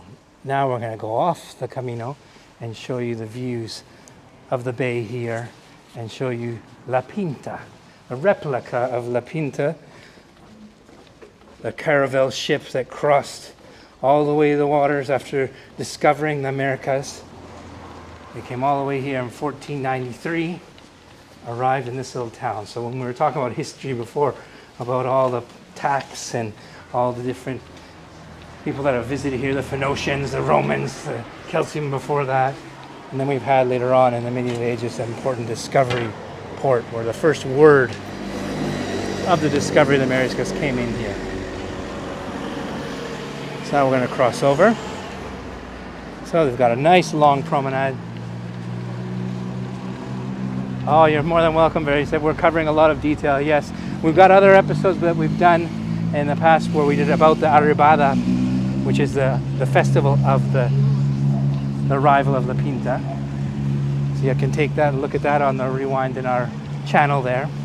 So now we're at a beautiful promenade. You see all these nice gallery, balcony style houses. And then we've got as well our lonja, which is the auction house for the fish. So this is the fishing port, no, Mark? Yeah, so if you fancy getting up at 5 in the morning, if you do happen to be in Baiona one day, doing your Camino, then this is a place to go because it will be a thriving, full of stands and full of fishermen selling their local catch. Yeah, they get or the local restaurant owners will all be here trying to get the best deal of the day so they can supply their restaurants. But they've just started an initiative very recently where they're trying to encourage the public, especially a lot of retired people in Baiona that are here, to consume more fish as well. Well, they don't need much persuading here, I don't think. Yeah, no, very fresh. But anyway, they're trying to encourage the local population to come here and buy their fish as well. So you don't have to go to your supermarket if you're a Joe Public. You can go here and buy the fish just as well, and they'll treat you just as well. Obviously, they have their favoured clients, like the big restaurant owners that buy a lot of catch. But you can come here and your lunch here as well, no problem. Yeah, that's good, because now they allow it for general public. Before it was just all restaurants, like Mark was saying, that you had to go to the auction, but now you can go in there and get razor clams. Now I'm onto my food. Razor clams, you can get all even the scallops and all. What else we got here? We've got octopus, everything, so you can't go wrong. Squid. So that's it behind us there. So it's like a corporation of all fishermen, marineros, called the Cofradía de Pescadores. It's called the Anunciada. So they're all sole proprietors that do fishing, and then they sell together and put it all on display. So that's where to get it. Now we'll get on to history again. Here we've got the important man Alfonso IX. He was the one that named Baiona as Real Baiona. And here's a monument of him right in our roundabout when you come in here, done by Juan Oliveira in 2001. It's actually 2,000 kilos.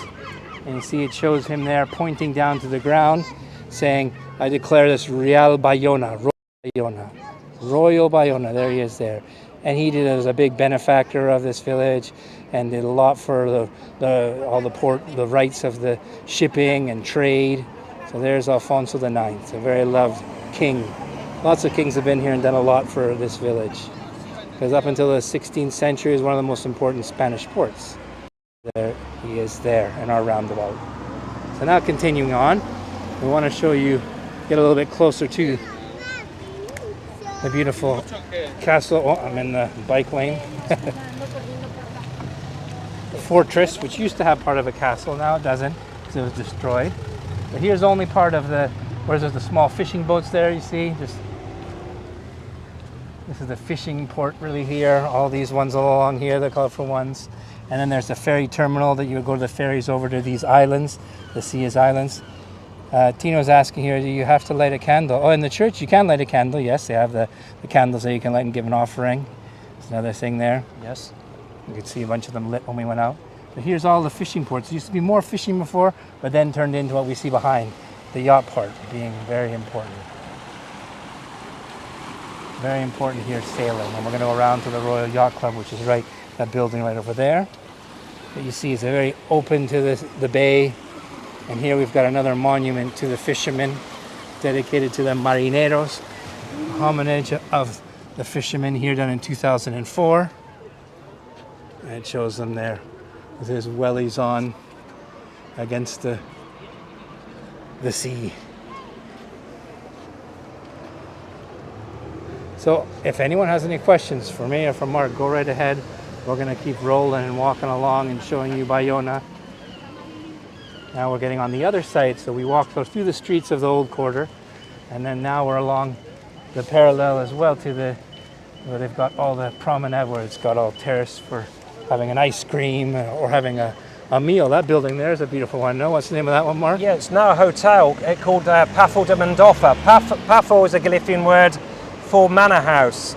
So it was originally built in 1768 by the Dean of the Cathedral of Santiago. Oh, wow.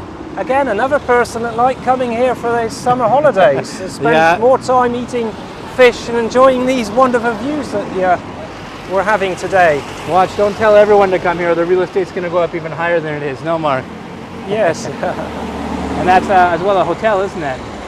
Yes, now been converted to a very small, like a boutique hotel, which is it's popular with pilgrims. Many of my clients like staying here because it's got a fantastic restaurant, hasn't it, Sean? Yeah, Mendoza. We enjoy eating there. Taverna Mendoza, good tapas and good seafood. The razor clams from this area are to die for.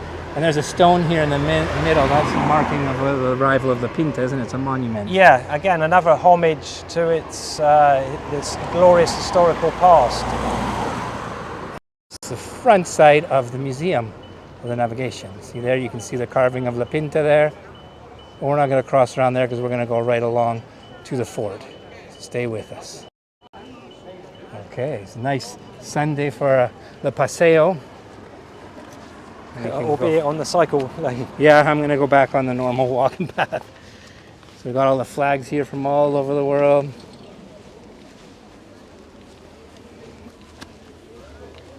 But it is a good place to stay while you're wanting to explore Galicia. You can take a day trip out to the islands there, either on a private boat or the ferry. Go for the market a day for seeing all the auction and buying some seafood. And then trying from all these restaurants. And the wine countries within reach. Santiago's even with reach. So even on a short break, not on the Camino, you could either enjoy just a short stay here. And a lot of people, when they do the Camino, they usually stay here a couple nights. You know, some of them opt for 2 nights, not just one. I think that's a good idea, that you can start off your Camino in a more relaxed fashion, preparing for the walk, and what better place to start than to have a day exploring Baiona and its shellfish and seafood. Oh, look at that. Slego. Running into people we know, of course, here in the Ruben. village. Yeah. Now here we've got, you see, I'm going to come a little bit closer so you can see the Pinta. There's another one I'm going to add on as well, because we did, when we were on Hego before, we did a virtual tour of on top, going inside La Pinta boat. So we went inside there. That was at the time of the festival. That was last year, but I have a rewind of that on our YouTube page. You can check that out. There it is there. We're going to get a good angle from it. Over there on the beach, you'll be able to see it. But you walk, it's a museum as well. You get a ticket to go in there, and you walk all the way along the plank, all the way to it. You can visit it. It's actually built to size. So you believe on the little ship there, they crossed the Atlantic, and there was 24 men inside ¿Qué it. tal? ¿Todo bien? See, Todo bien. there's Sí. two- Está en there's indirecto. opening times Sí. and the prices. And now you can see it right there amongst all the sailboats. So there's 24 men aboard that, and it was on March 1st, 1493. They came into the Bay of Baiona, and they arrived right in here to the beach here at Ribeira, and they brought the first word of the discovery of the Americas. So the discovery of Americas was on October in 1492. They saw one of the islands in the Bahamas there, Macaya, I think it is. And they actually was Rodrigo de Triano, a Sevillan sailorman, was right on the mast and looked and said, "I see land." And then they came back their journey all the way back here. And you remember that you saw that one sail on the Pinta when we did, yeah? Great. And they came all the way back here. And La Pinta, being a smaller boat, faster boat, more for speed, it arrived before the other. And why I say the other, there's only one that arrived because the Santa Maria that Christopher Columbus was on Christmas Day, it actually sank right near Haiti. They hit a rock there and it sunk. So he got onto La Nina and came back on La Nina and arrived all the way down to where they left from in Palos de Frontera in the south. Let's look at the beautiful beach here. They arrived right in here, and they do a reenactment every year. They just had it. La Arribada, the arrival. It's a drama. Actors come here and they go on their boat and they do all the reenactment of the arrival with like Queen Isabel here. They give the crown to Queen Isabel. It's beautiful. It's a very important festival that they do every year on the first weekend of March because it was the 1st of March. And it's an international touristic interest here.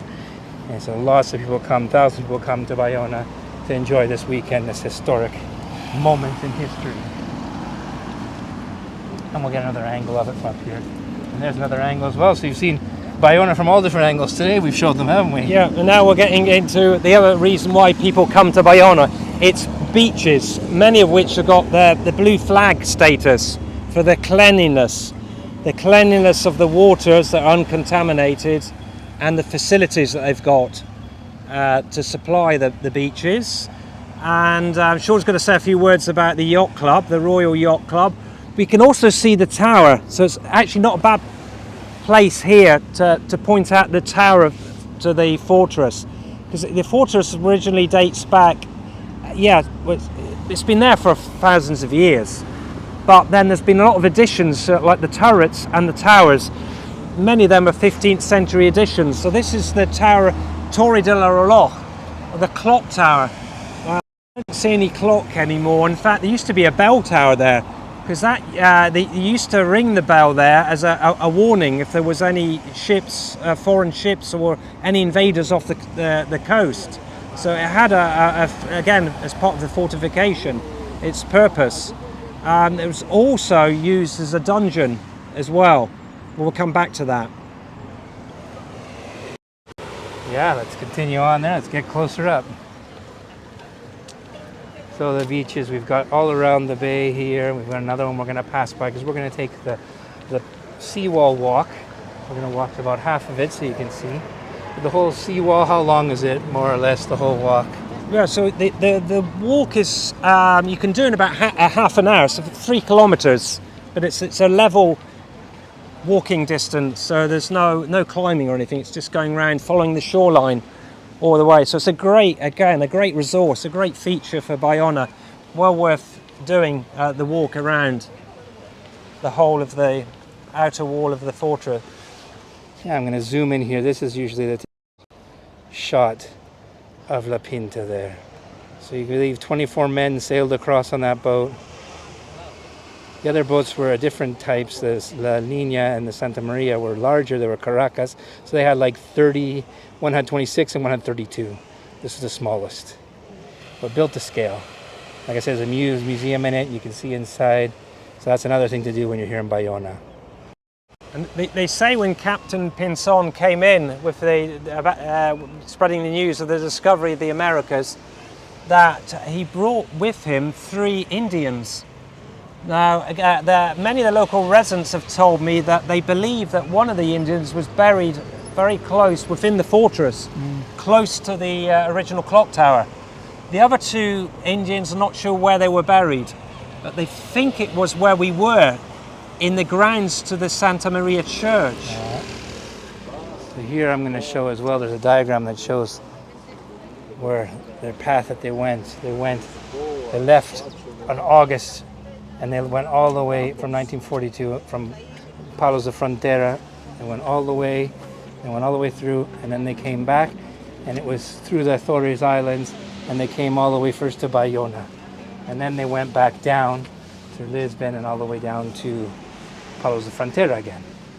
So the replica was actually built down there in 1993. This is a nice tile that was added in here to show. And now on the other side, I'm going to show you what was a well. It still is the well.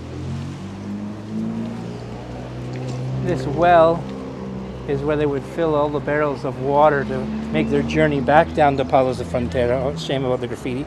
Let's go. And they used to bring all the water from here, the Pozo de la Guada. So they would fill up all the water there and continue their journey back down to Palos de Frontera. So now we're going to continue, but you can look back at my rewind there, do a search in the YouTube channel, and we've got one where we did the Arribada, and we explained all about this too. So much to see here. Now we've got the nice park here as well. All the information that you need here is right from the tourist office, right there. You want to speak to them in there, and they'll help you with any information of where to eat, where to stay, and you can get your credentials there as well. And right in the park here, beautiful park around with all the plane trees there that have been pruned back. They'll all be with leaves and branches later on, and very good for sunny days in the summer to get some shade. So if anyone has any questions, go right ahead. We're going to go to the seawall walk a little bit, and then we're going to say our goodbyes with some nice views out there. And there's actually even a little like replica of what the fort used to be like, of how the huts, the circular huts from the pre-Romanesque time, so the Celts, the first inhabitants, they say, of this peninsula. So there's the tower you're explaining there, Mark, now. Yes. So now this is a beautiful place to stay when you come here, the Parador Baiona, within the walls of the fortress. There it even says from the 10th to the 17th. It's all in different phases and all different towers throughout. Yeah, 3 kilometers. 3 kilometers. Yeah, that's along the wall. We're going to do the one down below, so it's just a little bit less, but beautiful walk. And you'll be able to see where we were. We've got our views from at the start from the Virgin de Roca. We'll be able to see that in the distance. So, done a little bit of a walk through the village of Baiona. There's a nice photo there for you guys. So getting on as well to the yacht club, you were explaining something there. They have an important regatta here, don't they? Yes, very important for the yachting and sailing competitions. There's one, the Prince of Asturias. That's actually our king now, Philip. There's one in commemorating with him. That they do a big regatta here, and the king and all the royalty come here. So that's an important yacht club for sailing throughout. Very exclusive, because they even have their own facilities, or they have their own restaurant. Because I know the chef that runs the restaurant there. Very, very good. Very good food. King Philip, which was Prince Philip before, he's the honorary chairman of the club as well. So it just shows you the importance of this little town for royalty as well. There's one of the first gates. And if we continue all the way up here, you get to the Parador. You get to the beautiful hotel. You can walk around the walls, or you can go what we're going to do, which is right along the seawall. Oh, thank you, Margaret. Yes, I'm glad you enjoyed our tour. We're still going to do a little bit more, and we're way over our time, but more than an honor to be able to show you Baiona. And I'm happy that the weather in the long run stayed nice for us. Because we were floating in the mist at first, weren't we? Yes. Now we've got blue sky. There's another nice little beach. This is Barbera Beach. Barbera, another tiny small one there. See, there's the name. Another blue flag beach, as Mark was saying. And it's a beach that TripAdvisor has said is one of the very best beaches in the whole of Spain, this beach. It's a small beach. But there you are. Yeah, it's highly rated by TripAdvisor. Wow. So we've got, the sand here is all being granite. It's not so fine it'll stick to you, but it's fine enough where it's soft and excellent to sit on the beach if you're a beach person, to have a day relaxing or having a dip in the nice cold Atlantic. And for exercise, you've got this walk around here and walking all the way through the village. So if you wanted to do more kilometers after your Camino day, you could do this as well, no? Yeah. Punish, a glutton for punishment, no? Maybe after a siesta. Maybe a siesta first. Marina was saying, I remember your tour of the Faccio do Donon on Hego. Yeah, that was on the other side. You could see that from here. That was on the other side of Vigo Bay, but you can actually get a view from here. Oh, and no donations. This is a free tour here, and we don't want any donations at all. We wanted to show you Baiona, so thank you in advance. And what you got to think is plan your trip, put a review in our website there. We're going to send links at the end, so please stay to the end. We're going to send in, and we've got different tours here. There's Tiernan in the background. I don't know if you've been with me on Hego. You're with my son Tiernan, who's another virtual guide and food guide with Mark and I, and he's going to send some links there. You can send the link there if you like. Tiernan? I'm running out of breath. Look at that. I'm not used to the Camino. Too much eating. And we're going to be doing a few more tours coming up of different areas here in Galicia. Baiona is a spot where we wanted to showcase, because having the opportunity with the priest, Don Manuel, to be able to get the stamp there with him, that was magical. Well, I know you're coming out to in May now to my new part of the world now, Ribeiro, the land of Ribeiro, Ribadavia, and Orense, I understand. I'm not around. I'm on the Camino then, unfortunately. Otherwise, I'll be joining you. We'll have to do a wine tour there, you and I, virtually. Oh, of course. And take them around the Ribeiro region too. There's so much to see in Galicia, and it's even reachable from here. If you were to stay here, you could do, it's an hour away inland. Yep. You could do a day trip to the Ribeiro wine country and taste all the wines there. Oh, thank you very much. And I'm glad you enjoyed. And you can check out as well.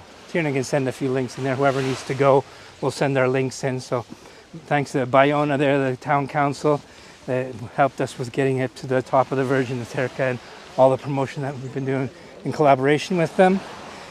And we've got a Baiona destination guide you can check on our website. And you can click into the link in our website and you can leave a review for this tour. That would be great. Whoever wants to walk with us, like more, we've got this peaceful walk. We might get a bit of a sunset.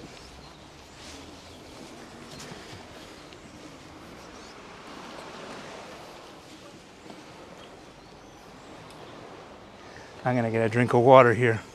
Wet my whistle.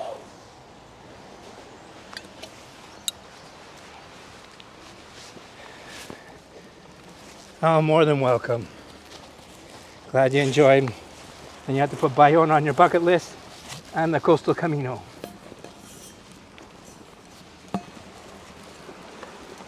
Now's the time. If you have any questions, go right ahead. We're gonna walk with you here, show you different angles, different views of Baiona.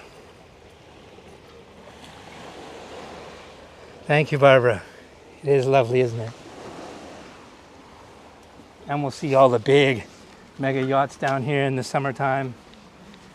Very protected bay. And the colors now are really popping out with the sun coming down. So we're walking right along the seaside wall. That's called the Monte de Boi Paseo. Monte, meaning the hill. Boi is an ox. They even say it used to be shaped like an ox. And as well, it's known as Monte Real, the Royal Hill. See, there's all the walls. So you can walk along the upper walls there, or you can come along this lower part, the seawall.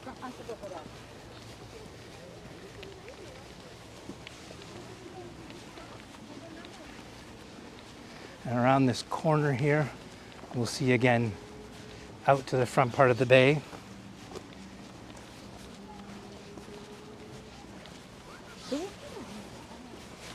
So we're coming to another tower straight ahead, a smaller tower than the clock tower.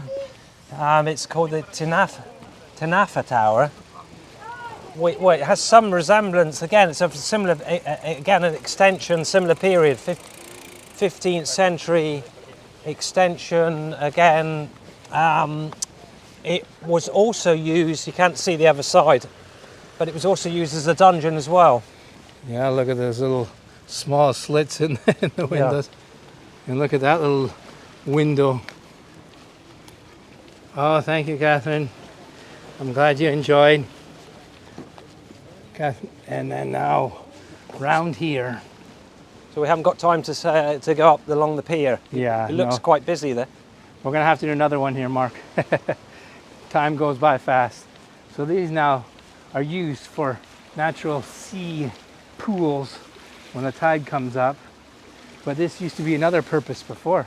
This used to be for all the crustaceans, the lobsters, and all the, even other spider crabs. They used to put them in these like tanks to store them in the fresh seawater.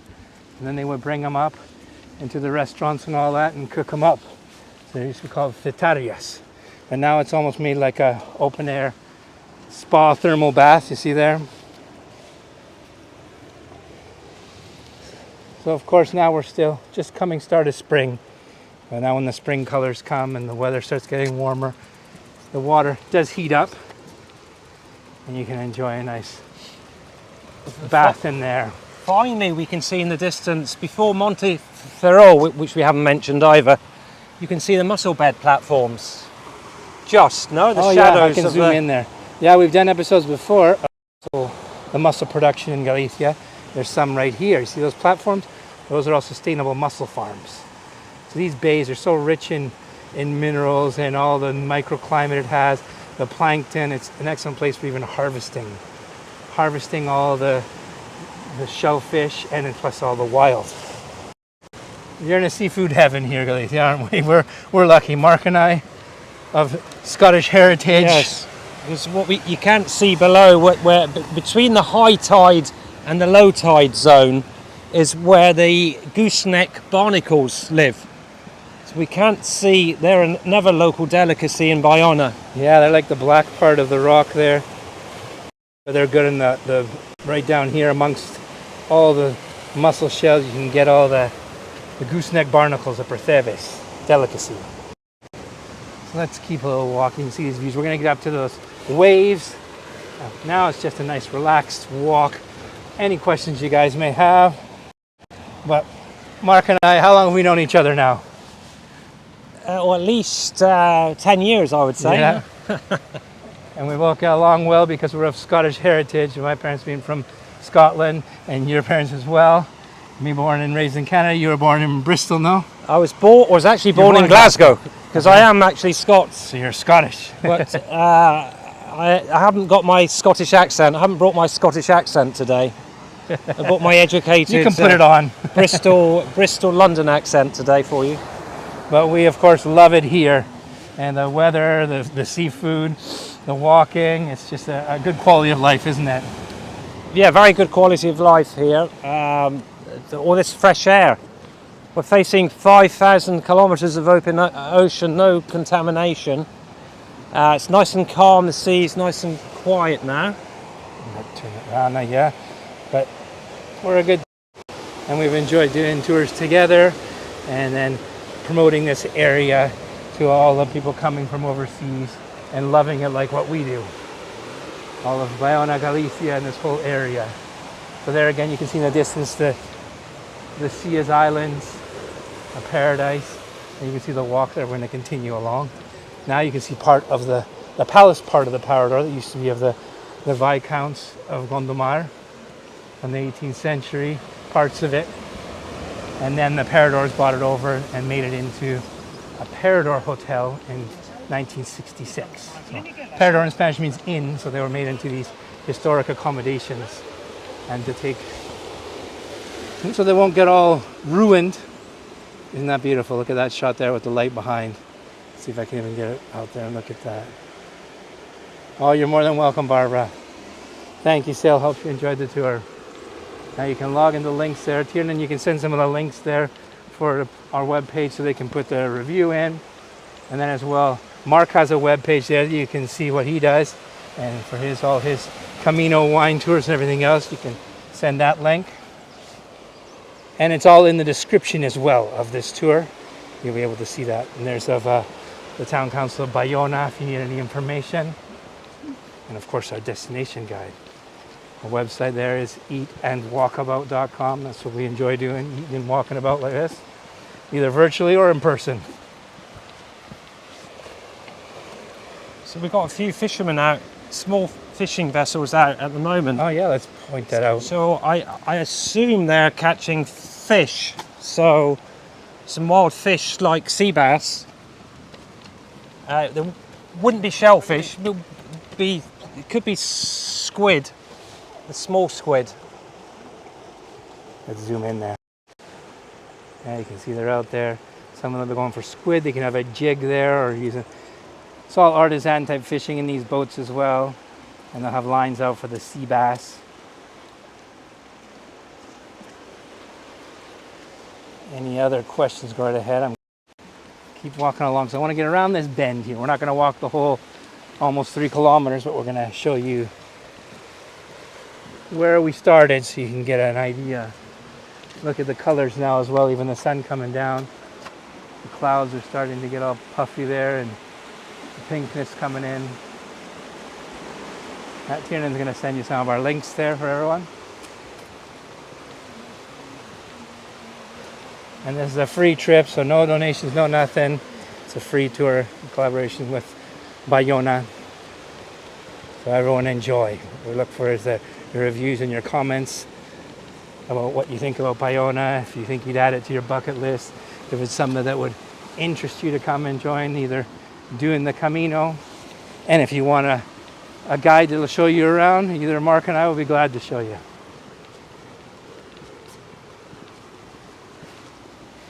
Now we're coming up to another little monument here, no, Mark, about the Virgin Carmen, I think it is, no? Carmen, yeah, Carmen, the patron saint of the seafarers.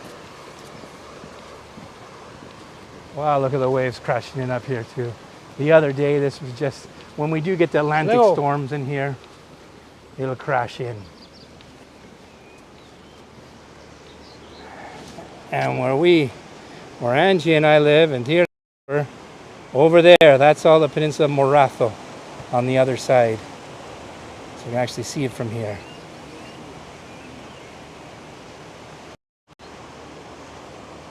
It's getting nearest to us now. Yeah. Is he looking for? He's looking for an octopus. Could be octopus, no?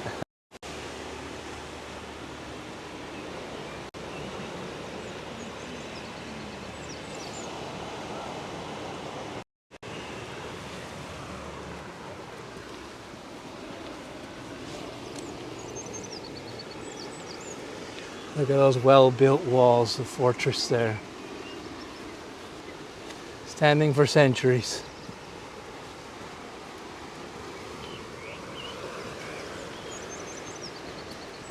So now we're coming up to a little monument that was built by a man here, dedicating Carmen, no? Yes. Quite a display with all the scallop shells. It was originally established by a local resident from Baiona, a retired sailor who spent his spare time etching things into the rocks, and it's been consolidated over the years and turned into something very special. Yeah, wow, it's beautiful. There it is there, the protector of the marineros, of the fishermen, Virgin Carmen.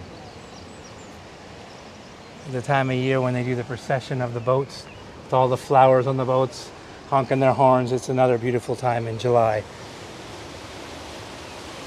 One more chance for a photo there.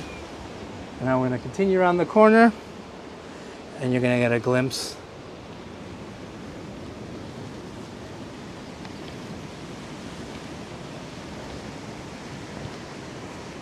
at the top of that hill over there, Monteferro.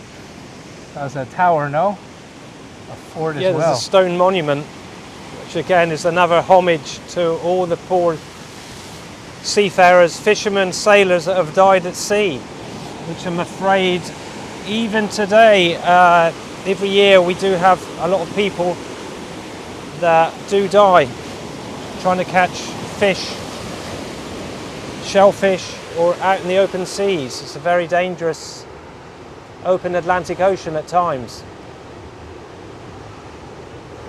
Another one of the towers, the Captive Prince Tower.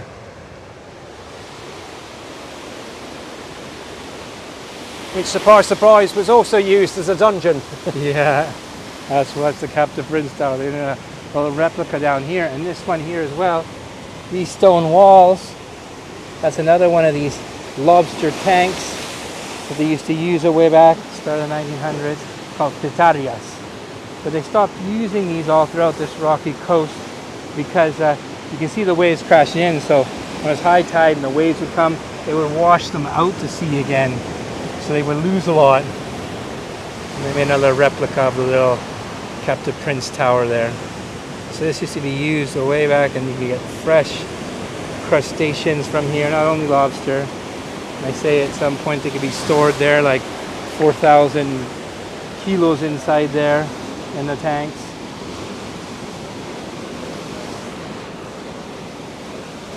So this is a spot on a clear day to get a sunset. It's spectacular. Anyone still there? I see your hearts. Look at those waves coming in.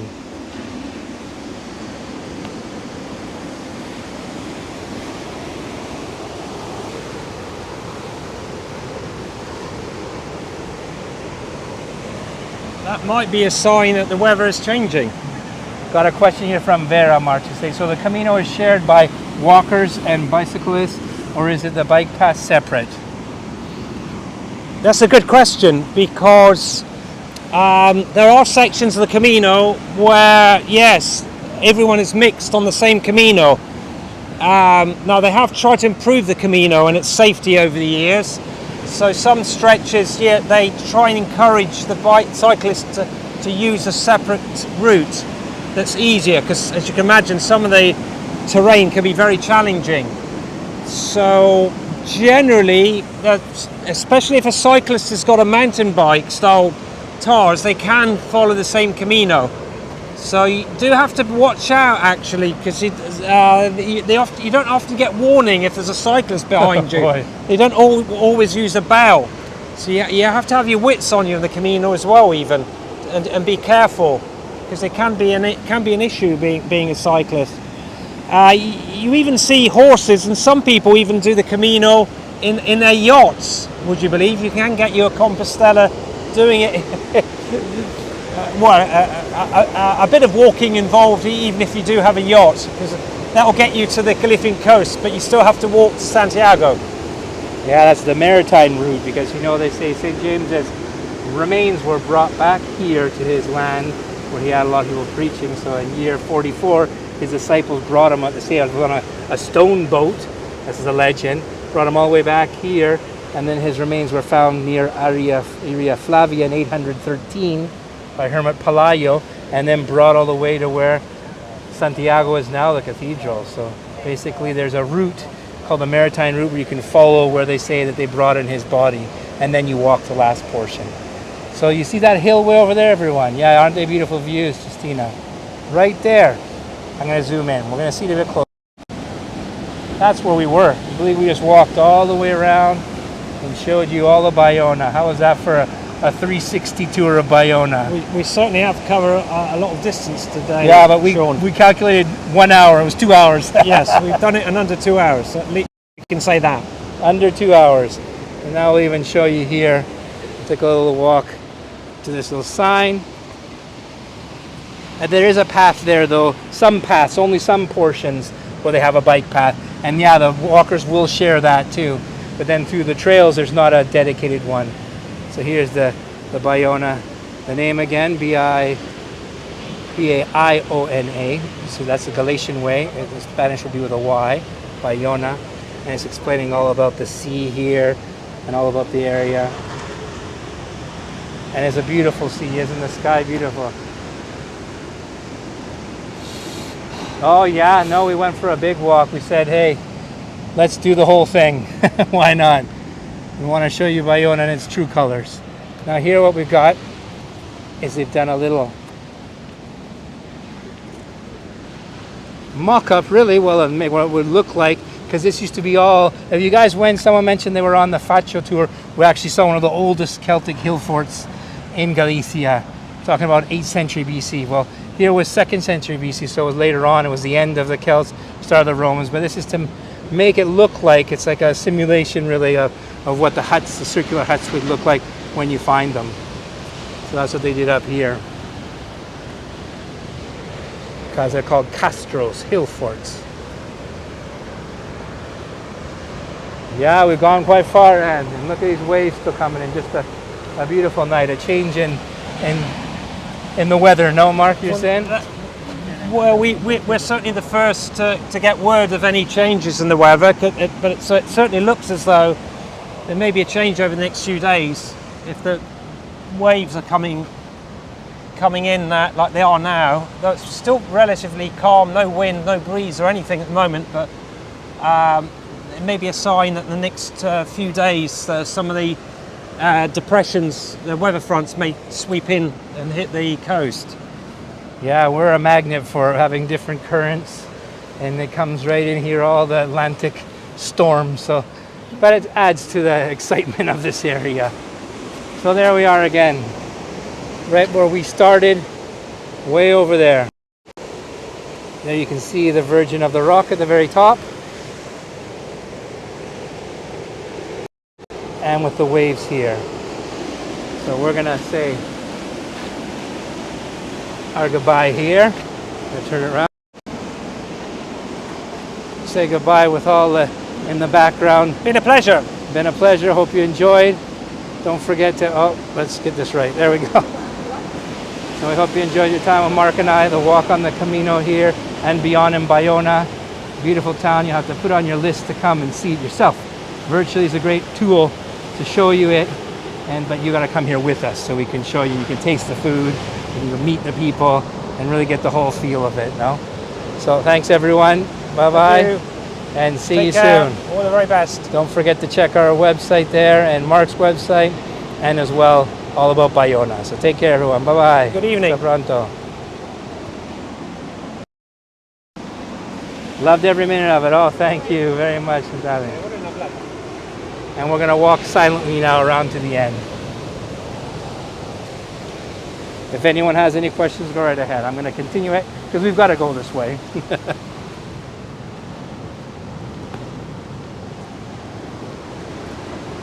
More than welcome, Justina. I'm glad you enjoyed. You can leave a review there on our website. You can register and eat and Walkabout there. I'm not sure if Tiernan shared the links there, but you can go in the description. You can find out as well. Thank you, Margaret. Thank you.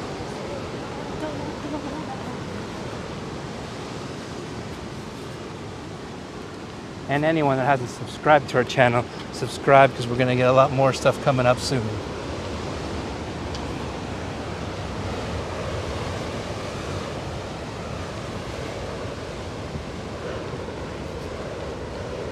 And behind there is the sun. Whoever wants to get their cloudy sunset postcard, go right ahead with the waves. Dramatic clouds, aren't they?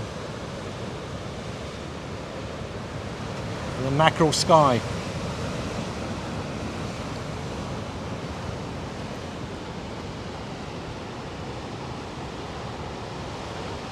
More than welcome, Sil. Thank you for joining. Okay, signing off from Baiona. Bye-bye. Hasta pronto. Good evening.